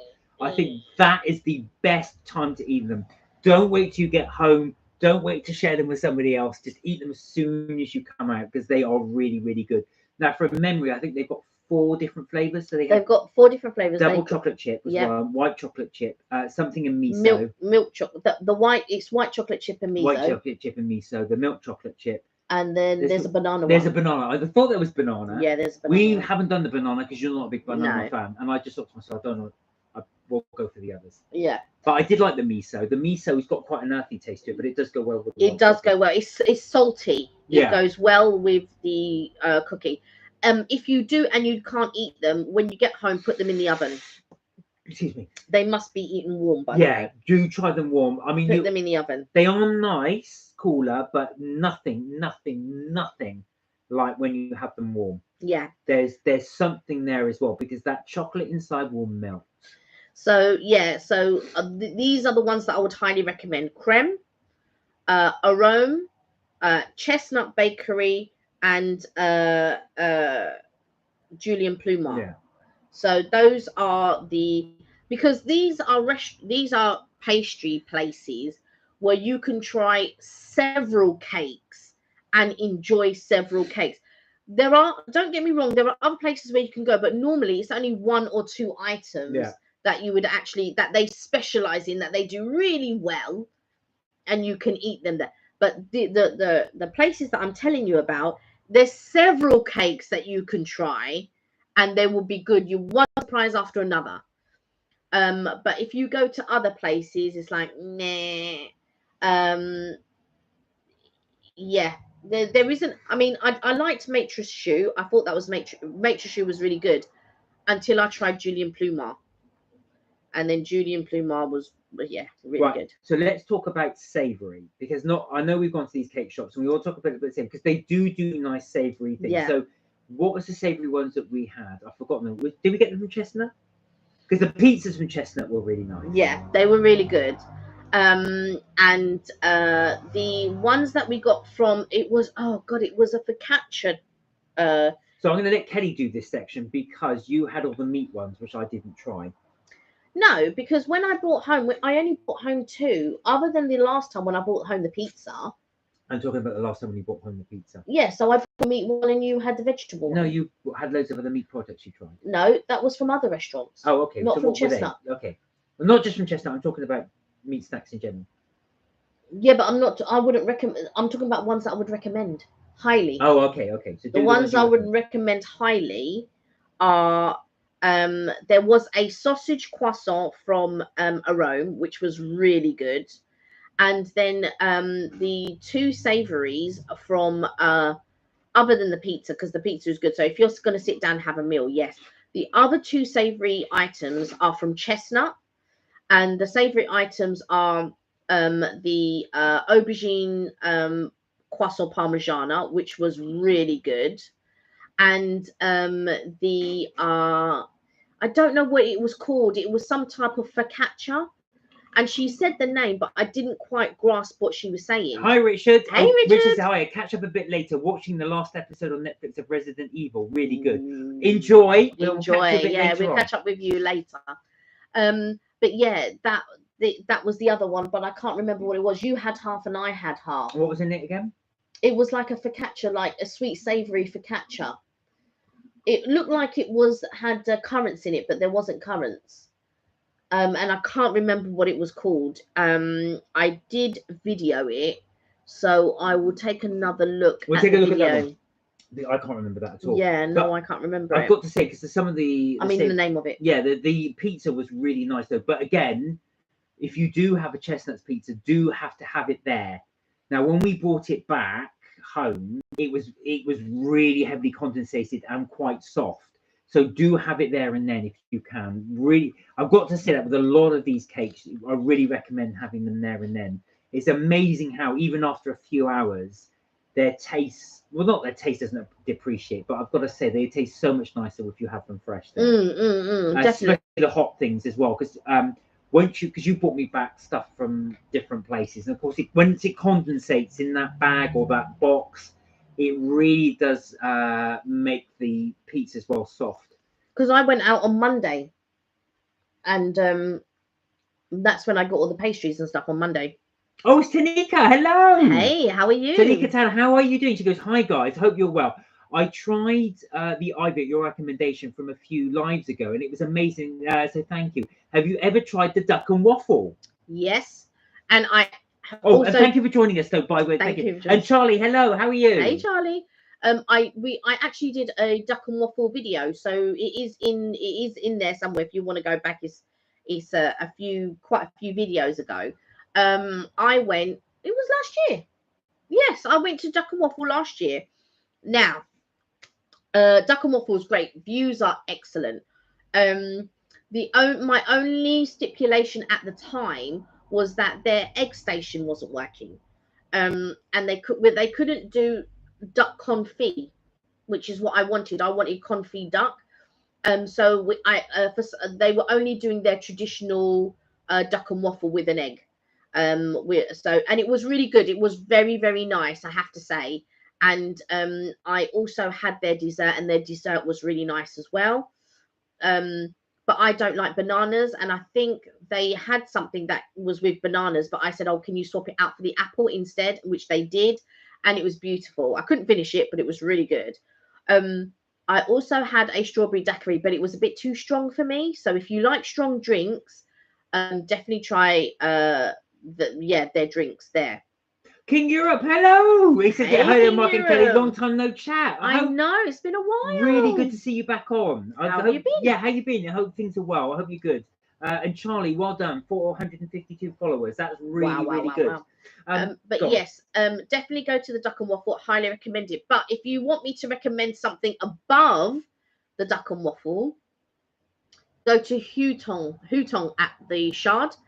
The views there are amazing, and they do a lunchtime set menu. I don't know if they do it on the weekends, but it's about £50. I think there's two different ones. So they do one that's roughly around £50 and one that's £60. And it's really good. So if you don't want to spend go a la carte or whatever, spend loads of money, then definitely try that. And their tap water there, I'm one for tap water, right? And I'm not one for I don't like drinking tap water, is what I'm saying, but I like to try them at different places. And I have to say, the tap water at Hutong is really good. And the tap water, where did I go to recently? Street pizza in Battersea. Their tap water was really good, because sometimes you can drink tap water and it's quite funky and you're just thinking, this don't taste right. But I've got to say, the tap water at Hutong was really good. Even the tap water at Blacklock was quite nice. Yeah, it was actually okay. Actually. The tap water at Blacklock in Covent Garden, that tap water was really nice. So yeah, definitely go to Hutong. The views are amazing at the Shard, and the service is really nice. The people are quite nice. I say quite nice, really nice. So definitely go there. Even when you go to the toilet, you have fantastic views. That's obviously outside, not in the toilet. Yeah, no, in the toilet. In the toilet, you got outside of the cubicles. Yeah, outside of the cubicles there's fantastic views. Which Ivy was it? Was it Ivy Asia you went to? Tanika said, "Oh, amazing! I'll have a look. Thank you, and I love a strong drink. Lol, more than your money." King Europe said, "Great, thanks. All good here. Glad you're well. Really good. You're good." Tanika said, "Lol, I'm the same with having to try certain drink at every place, but my choice is a hot chocolate. In Rome, they literally melted a bar of chocolate in a cup and handed it to me." Wow. Well, you can talk about your favourite hot chocolate places, which we will come on to. But King Europe said, "I'm weird with tap water. I'm fine drinking it at home, but whenever I'm at a hotel where the building is old, I buy bottled. I know it's paranoid, but I can't help it." Well, funny enough, actually, King Europe, we do the same. We do tend to actually go for bottled water a lot more. And if I was in a restaurant, I would normally just go for bottled, just because, like I said, I don't know why, because I'll drink tap water here. But I do know what you're saying. Yeah, it's true. But Tanika, talking of hot chocolate, if you are a fan of hot chocolate, one of the places you've got to go is Brussels in Belgium. So one of the best, it's the Ivy Asia, she said. Yeah. One of the best places we had. So there's several places that we went to. Leonidas do a very good hot chocolate, but you love the Warwick Hotel's hot chocolate. The Warwick Hotel, because we stayed at the Hilton. And we stayed at the Warwick, and I have to say the Warwick's hot chocolate was better than the Hilton's hot chocolate. The other Ivy I'm gonna recommend is, if I don't know if you follow, we've got a TikTok, and I don't update it that often, but I put a TikTok at the Victoria Ivy. There might be 2 TikToks I've done on there, but we went for brunch at the Victoria one. By the way, the toilets in the Victoria one are amazing. It's very Instagrammable, very Instagrammable. But they do a chocolate dessert, right? It's a bomb, yeah. And they do some type of foam around it. I don't know if it's like a white chocolate foam. So they pour the caramel on top, and it then obviously the chocolate melts and reveals, you know, what's underneath and all of that. That is delicious. My friend, she ordered the cod. I don't know if it was called black cod or something like that. Looked amazing. I had food envy because we went there for brunch. My friend just had eggs Florentine. Yeah, eggs Florentine. That's with right. the spinach. Yeah. Yeah. That's she. I think she had eggs Florentine. Eggs Florentine is with so eggs Benedict's with ham. Eggs Florentine, I think, is with the spinach and salmon. No, eggs Royale. Eggs Royale was with spinach. That's right. Yeah, with spinach. That's right. So yeah, completely veggie. Yeah.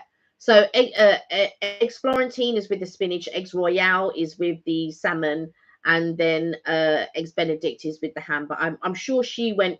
Because she doesn't eat fish. She went for the eggs Florentine, and yeah, that was the so. What I would say would be the black cod and my dessert, which was the chocolate bomb. So our what you call it, our TikTok is Mark and Kelly Strips Tips and Things, and have a look. And what I actually video where they pour the caramel and then it reveals. But yeah, the food there was really good. King Europe said, yeah, I like sparkling water at a restaurant. That's just like me. Kelly hates it. I love sparkling water. Tastes like Andrew's. Can't get that from the tap. No, you can't. But although they've stopped doing it now. Yeah, they stopped doing it but now. Yo Sushi used to do sparkling water from the tap, which they've stopped doing. But yeah, I love sparkling water with it. I don't know why, but it just gives it a little bit of a zest. Yeah. Charlie asked, "How was the pizza, Mark and Kelly?" Oh. So, guys, for those of you who don't, well, you may have seen actually, we went to Battersea Power Station to have a little look around, and we went to Gordon Ramsay's street pizza. So it's £16 for all-you-can-eat pizza. So Charlie, the pizza was great. We really did like the pizza. There's 4 different pizzas you could have, which one was the plain margarita, so basically just cheese and tomato, but that was delicious. They did one that was cheeseless for vegans, which just had like a pesto sauce on it, and it had aubergine and pine nuts, which was really nice. Then they had the chicken one. It was chicken and chorizo. Yeah, and then they had a andouille sausage. Yeah, andouille sausage. Oh, so there was a 5th one, and which was pepperoni, which you didn't get to have. So they basically they do 4 stable pizzas, and then they do a seasonal one. And the seasonal one was the andouille sausage. Yeah. That was the seasonal one. But the 4 pizzas they do, as Mark said, which was pepperoni, chorizo, but they were doing chicken and chorizo that day. The parmigiana, which was the aubergine, but it was cheeseless. But I wouldn't have noticed it was cheeseless unless you told me. It was only because you told me. And I only spotted it on the menu, said cheeseless. And I looked at it and thought, oh yeah, there's no cheese. But you wouldn't have known. You wouldn't have known because it tasted really, really good. You wouldn't have missed it. No. And then the margarita pizza. But for me, it was the basil that made that margarita pizza. Yeah, that was good. That was good. If it didn't have the basil, then it wasn't all that. So Charlie, if you are into your pizzas as well, it's a good place to go because, like I said, it's £16 and unlimited.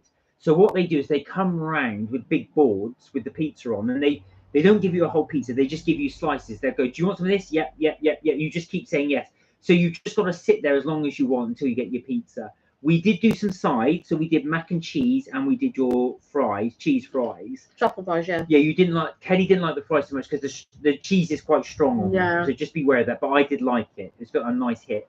And you can have it without cheese. If you don't want it with cheese, just make sure you let them know you don't want any cheese on top. And the mac and cheese, though, is really good. I love mac and cheese. It's one of my favourites. So it's really, really good, the mac and cheese. But for 16 quid, and like I said, you don't really need the sides because you can eat as much pizza as you want. But the sides are pricey. Yeah, they are expensive. So they're about £6 to £7 for a small side. I think our bill came to 53. I think £53, which, if you think about it, for 2 people, isn't bad. For London, anyway. For London, for bottomless pizza. However, we just had tap water, so that didn't include any drinks. No. So that was the pizza, and it was for a sauce, the buttermilk sauce, which I didn't like. So remember, you don't get any condiments with it. You have to pay for condiments, and they don't do ketchup as such. They do their own sauces. So the one we had was like a buttermilk, which is quite sour. It was a buttermilk and herb sauce, which I like, but you didn't. Yeah. So they don't do mayo, and I don't, from memory, I don't think they do ketchup. I think they do their own version. Yeah, their own version, which is more like a salsa. Yeah. As far as I'm concerned, and I'm not a lover of salsa, so. Yeah. So, but yeah, we would, like I say, for the price is not bad. For Yeah. 16 quid for as much as you want. But if you are going there for the eat all you can experience, we would recommend that you sit inside as close to the bar as possible, because they tend to come from the bar outwards and serve. So if you're near the bar, you'll get served first each time. Because we were right at the end of the restaurant. What was happening is the waiting staff, they got to us and they'd run out of pizza. So they go back and then read and kept doing that and kept doing that. So in the end, we're still, come on, we're not getting any pizza. So in the end, they did come to us with it. Mark means the pizza bar, not the actual drinks bar. So if you're by the actual pizza bar, is when you'll get. Even said sparkling water. Yeah. Yeah. Tastes like Andrew. Tastes very medicinal. Tastes like so any guys, if you just tuned in, just to let you know, my brother and Siobhan, thank you, bless them both. Thank you. Thank you so much. Sent us some snacks from the United States. So we've just been trying Cadbury's Black Forest cake, which was very nice actually. I think your brother and Siobhan might have had me in mind, because I love Black Forest Gatto. We've tried the Kit Kat blueberry muffin, which is limited edition. You can't get in the UK, but that was really nice. We enjoyed that one. We had the Kit Kat Duo, which we just tried, and that is dark chocolate and strawberry. Again, very nice. It tastes like chocolate dipped strawberries. It's got a very strong flavorings rather than now this one we thought would be brilliant, but wasn't as good as we thought, and that is the Cinnabon. So I didn't mind it. It's almost like a Cinnabon. Can you see the little? I don't know if that's going to zoom in. You've always got like this. There it is, the Cinnabon thing there. So it's a Cinnabon Snickers bar. Again, we've never seen these in the UK. We've just tried them, but it doesn't even smell of cinnamon. Just smell that. You would never guess that's cinnamon. No, it doesn't smell of cinnamon. So our favourite has to be this one, which is the blueberry muffin Kit Kat, flavoured Kit Kat. You've seen in one of our lives before, they sent us the apple, and they sent us you really liked the apple. The apple was lovely, and the pumpkin spice, which I like, because I love pumpkin spice. But those are the ones that we've just tried, and I've got to say that's our recommendation, definitely there. We thought we'd give that a little go. But yeah, so for the pizza, so that was a long-winded way of saying we enjoyed the pizza. But restaurants that I would recommend would be what restaurant would I recommend? Hutong at the Shard. So Tanika, I hope you found that useful. Hutong at the Shard, I think it's one that was definitely definitely. If I had to choose over the duck and waffle, it would be Hutong at the Shard. My mum went to she took my nephew, my godson, the other day. I've got two godsons, they're brothers, Giovanni and Janai, and she took Janai to that's the younger brother. She took him to the Shard, and they went for Sunday brunch. They went for, and the Sunday brunch looked amazing. The non-alcoholic cocktail. To be fair, the non-alcoholic cocktails at Hutong are expensive, and the non-alcoholic cocktails. So I don't even know how much the alcoholic cocktails are, but the non-alcoholic cocktails were expensive at the Shard as well. So both restaurants are in the Shard, but I think one is just called the Shard. Oh, is it called Aqua Shard? Yeah. So you've got one that's Aqua Shard, and then you've got Hutong, which is just above it. So you get off at the Aqua Shard floor, but then you have to walk up the stairs to go to the Hutong, which is above Aqua Shard. And my mum and my godson, my nephew godson, went to. She took him to the Aqua Shard to have Sunday brunch, and I looked at the menu. I thought, I know my nephew's going to choose waffles, and of course that's what he chose. He chose waffles, and my mum had Janai said it was eggs Florentine, but it wasn't. Eggs Benedict, but it wasn't. It was something similar, but it wasn't eggs Benedict.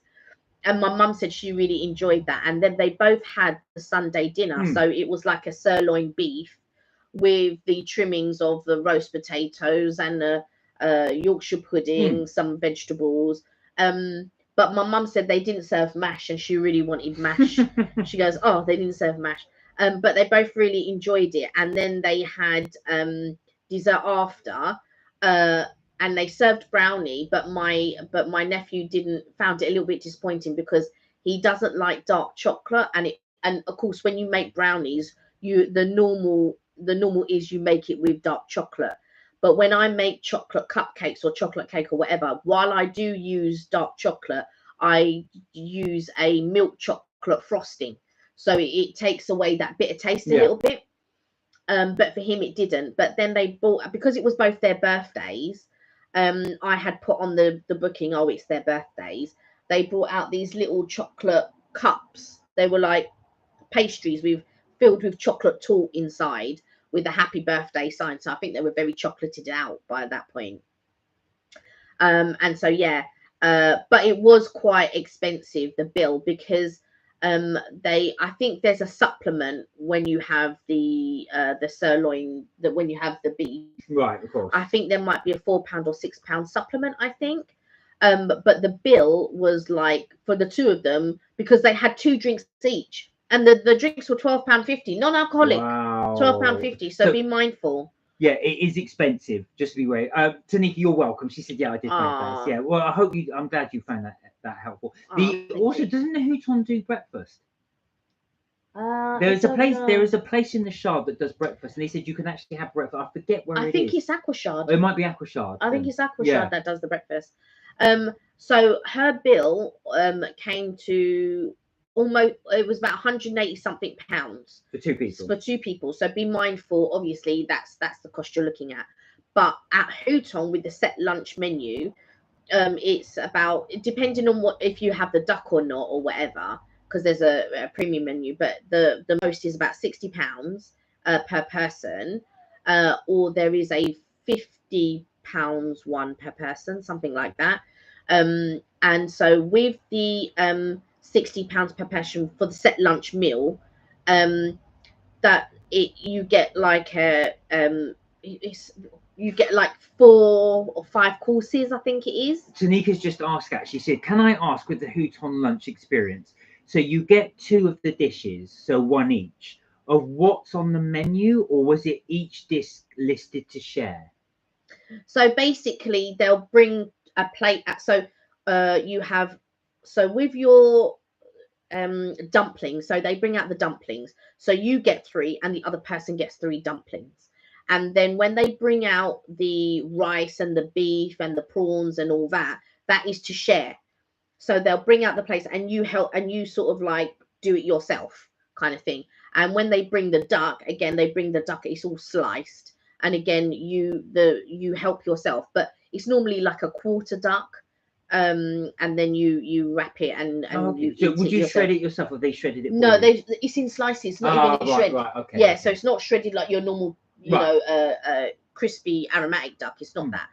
So they slice it and then you do it yourself. You have your pancakes and you wrap it yourself.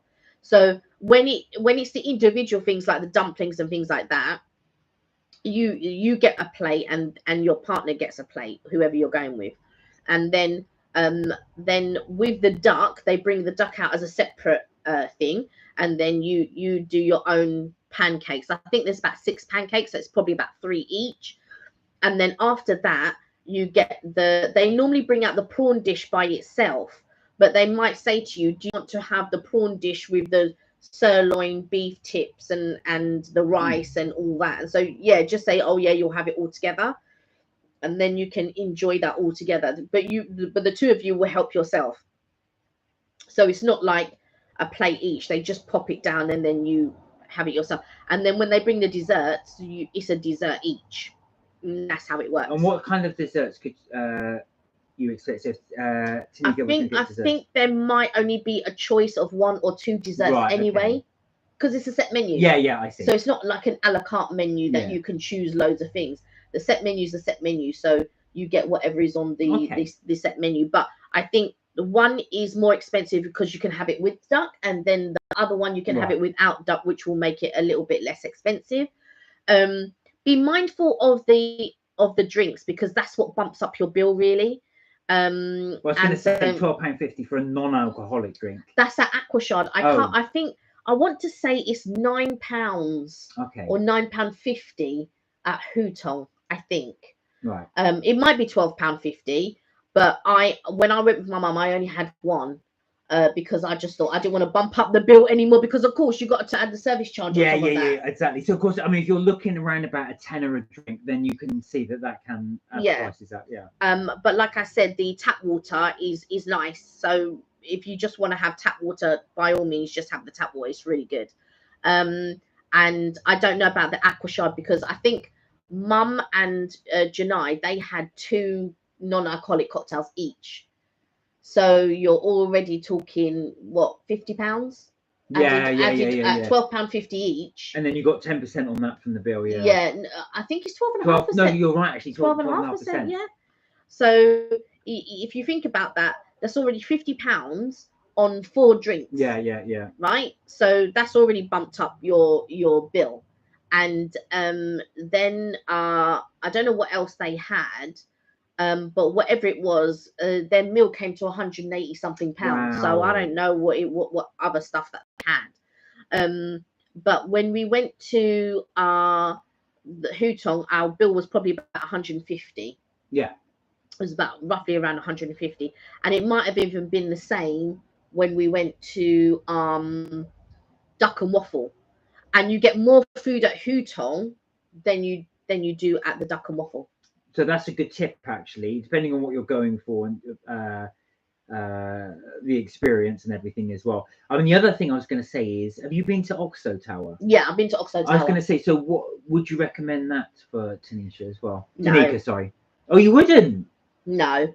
I mean, if you're thinking about, I mean, if you want to go for the experience to the Oxo Tower, by all means go. The food is okay. Oh. It's not to the level of Hutong. Right. Okay. So I think from what Kelly's saying is Hutong's a real good recommendation. I'm just being real. I'm just being real. Oxo Tower is nice. And what I like about Oxo Tower is that oldie. It's probably, out of all the restaurants that I've mentioned, it's probably the oldest restaurant. And so it would be nice. It's nice just to go for the experience. But me and Eve went, and the food was nice. It was all right. But I'm talking about, if you're trying to compare it to Ivy Asia or even Duck and Waffle, it doesn't compare to Duck and Waffle even. And Duck and Waffle, I thought was basic, as in you got your duck, you got your waffle, but the dessert was amazing at Duck and Waffle.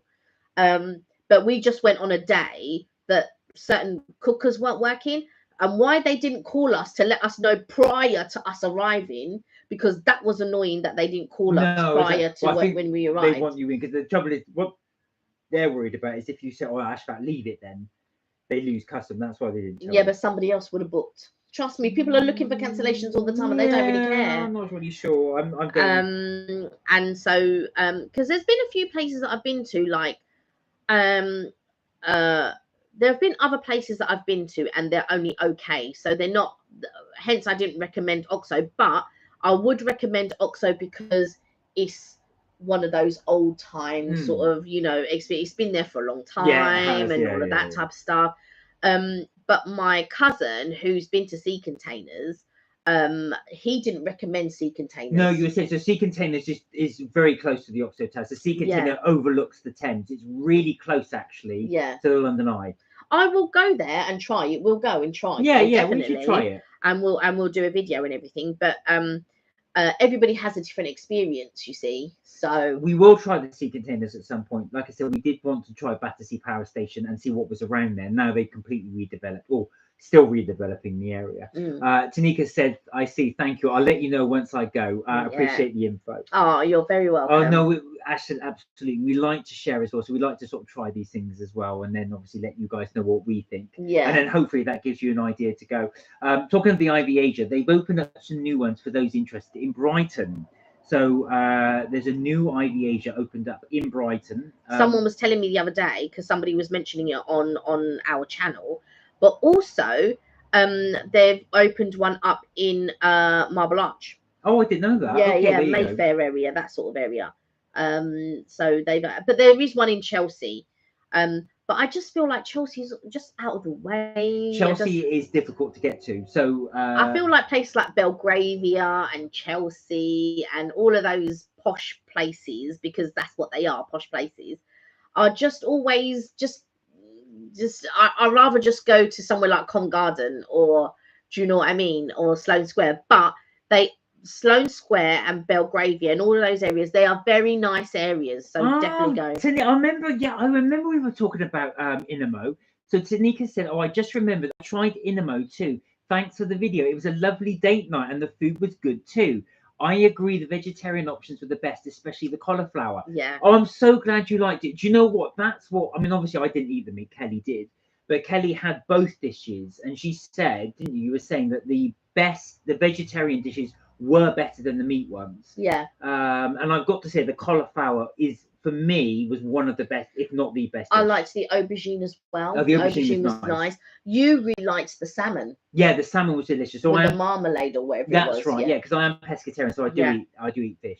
But yeah, that was really nice. The salmon with the marmalade on. You've been dreaming about going back to Inamo, so we'll have do you know what? The fact you've just said that has reminded me. I do want to go back to Inamo. I really do. The whole experience of it.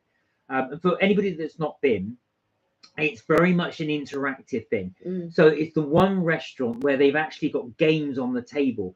So that when I say games, there's not actual physical games. There's a light that beams onto the table, and they give you a little pointer, so you can actually play with things on the actual table while you wait.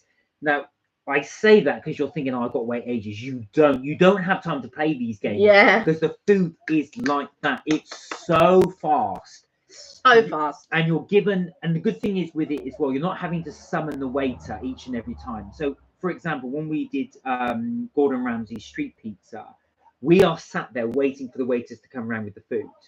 And you have to sit there and wait. We had to wait at one stage, I'd say about a good half hour. 45 minutes. Yeah, I was going to say before we got served, because they just weren't coming round to us because they kept running out of pizza. But with Inamo, you have a little tablet or like an Apple tablet on your table. So when you press the things in what you want, the order goes to the kitchen and they bring it out. So when you're ready to eat, they will bring it out. So it's much better experience that way. You're not having to summon someone to try and get your food, and they are very fast. I mean, I plug something in, I think, what, 20, I've got to wait now 15, 20 minutes. No. 5-10 minutes is out. And as Tanika said, the cauliflower was amazing. I'd love to go back too. Yeah. So we probably will have to go back there as well. We did go to Ping Pong, which is similar. In my opinion, the food was good, but not the experience in Inamo was better. But the food was very good in Ping Pong. It's different because with Ping Pong, that's dim sum. Yeah, and it's unlimited as well. Yeah, and they do. I think it's on Sundays. Yeah, Saturdays or Sundays or both actually. They do like an unlimited set menu, so you can have as much as you want from that set menu. But on the a la carte menu is a lot better because obviously there's a lot more choice. You can choose a lot more things.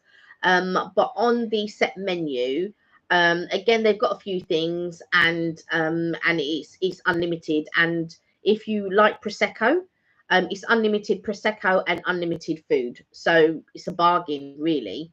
And I think it was something like £30, £35. So it's quite reasonable per person. And if you, like I say, if you're going to eat a lot and drink a lot there, you've got to make your money. That, if anybody's interested, that is off Covent Garden. What's the name of the street? It's near. It's on the set. I don't know what the street is called, but it's on the same street as the Maple Leaf, isn't it? Yeah, the same street as is it Rules and Maple Leaf and. So Tanika said, "Have you ever tried bao buns? I'm dying to go somewhere that does them. They look lovely. Can you recommend bao buns for Tanika?" Okay, I haven't been, but it does look amazing. There's a place called Bao. I know there is one right by Borough Market. And hey, Naha, how are you?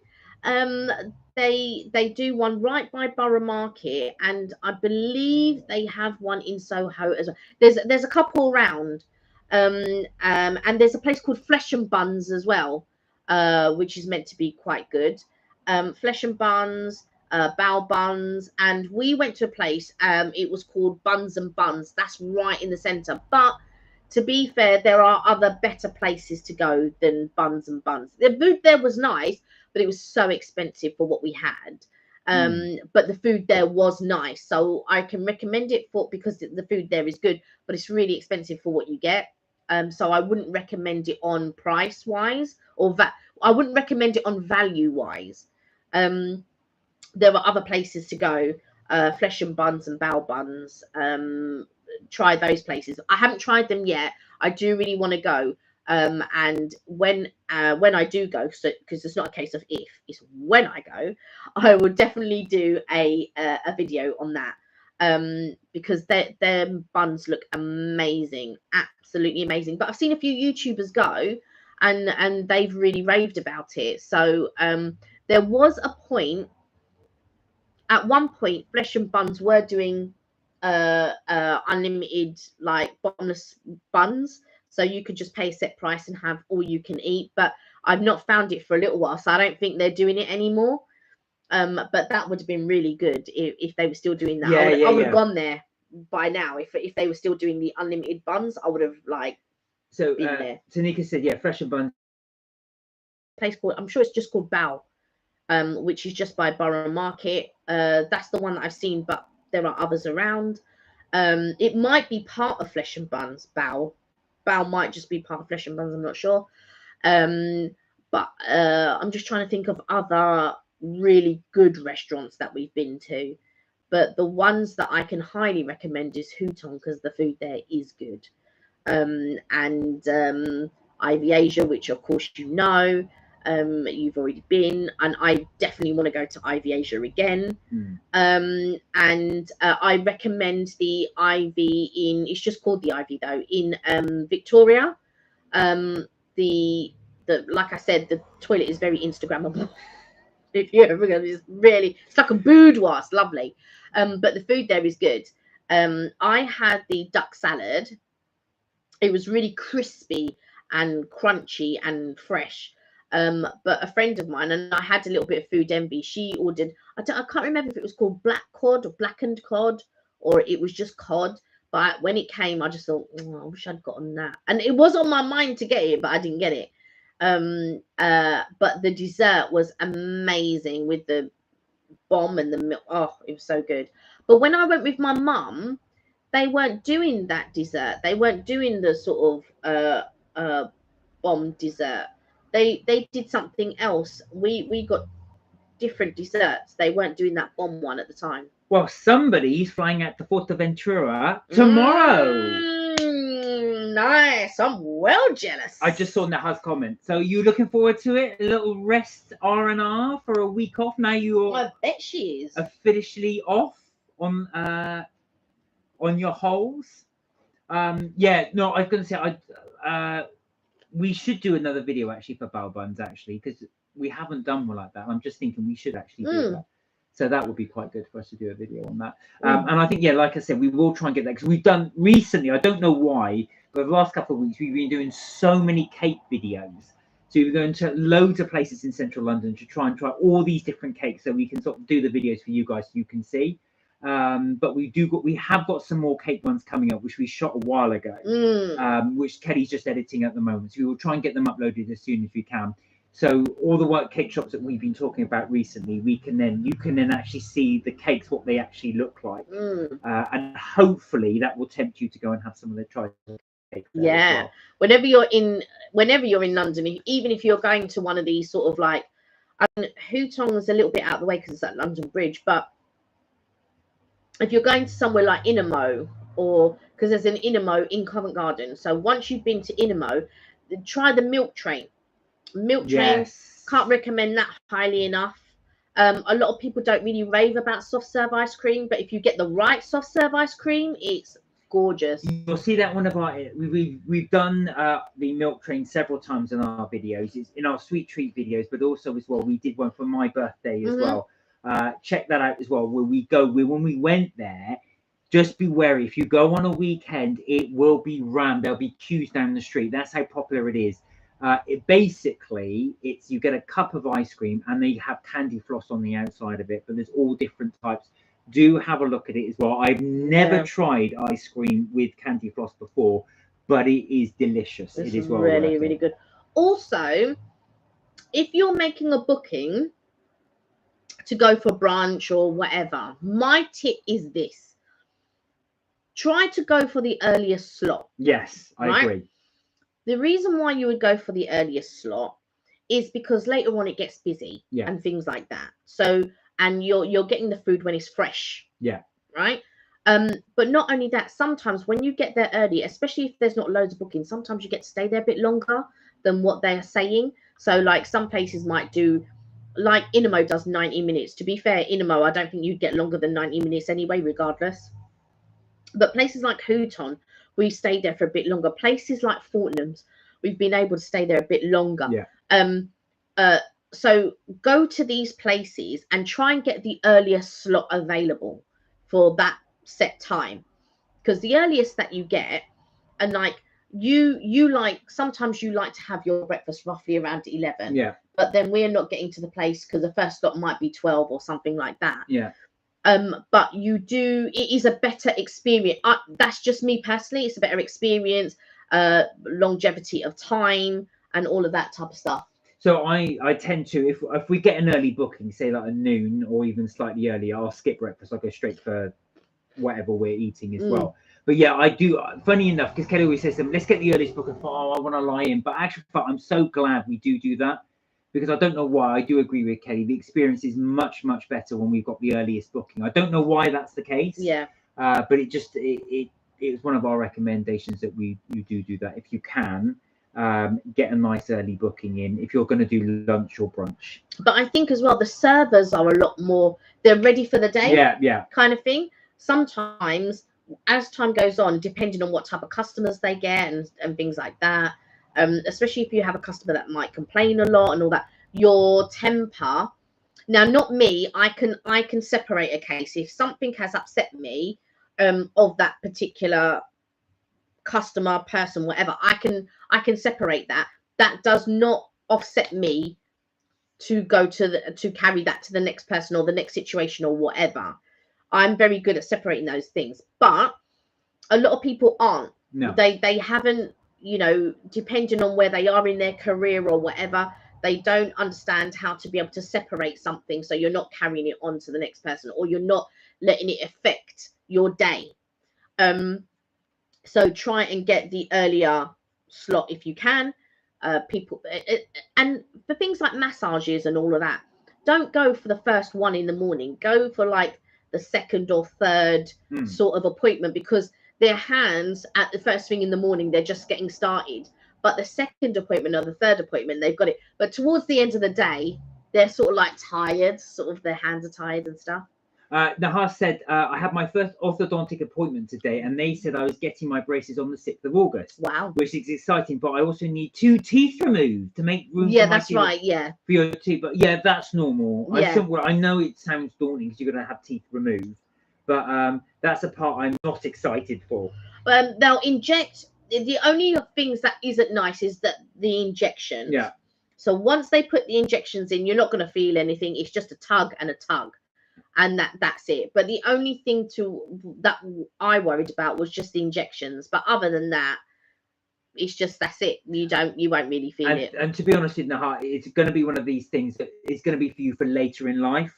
So you're going to have pain now, but once later in life, you're going to have a perfect set of teeth. You'll have this Hollywood smile. Like me. Like this, look. See, I had my braces, my train tracks.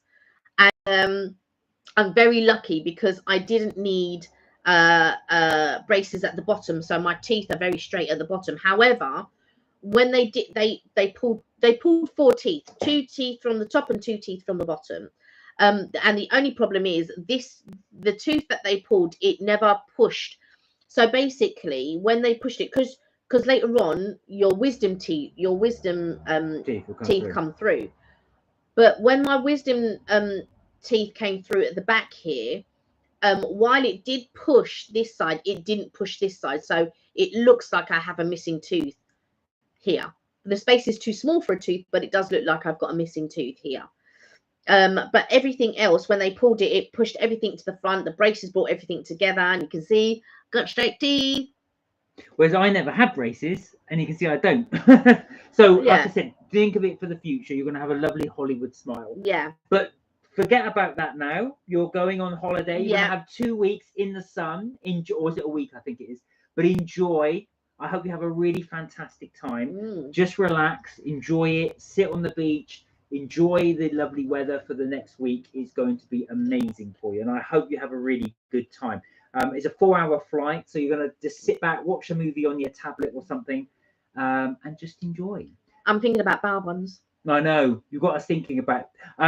So we've been going for 2 hours, 10 minutes. So we are going to end there, guys, for today. But thank you so much for joining in today. We had a really good time doing that. And we really did enjoy trying all the American chocolate. So again, thank you to Ben and Siobhan for sending me. Thank you very much. I've never tried blueberry muffin Kit Kat. And I've never had... We've never tried any of these. No, strawberry duo. Strawberry and dark chocolate Kit Kat, which is one we've never tried. And I've never had a Cinnabon Snickers.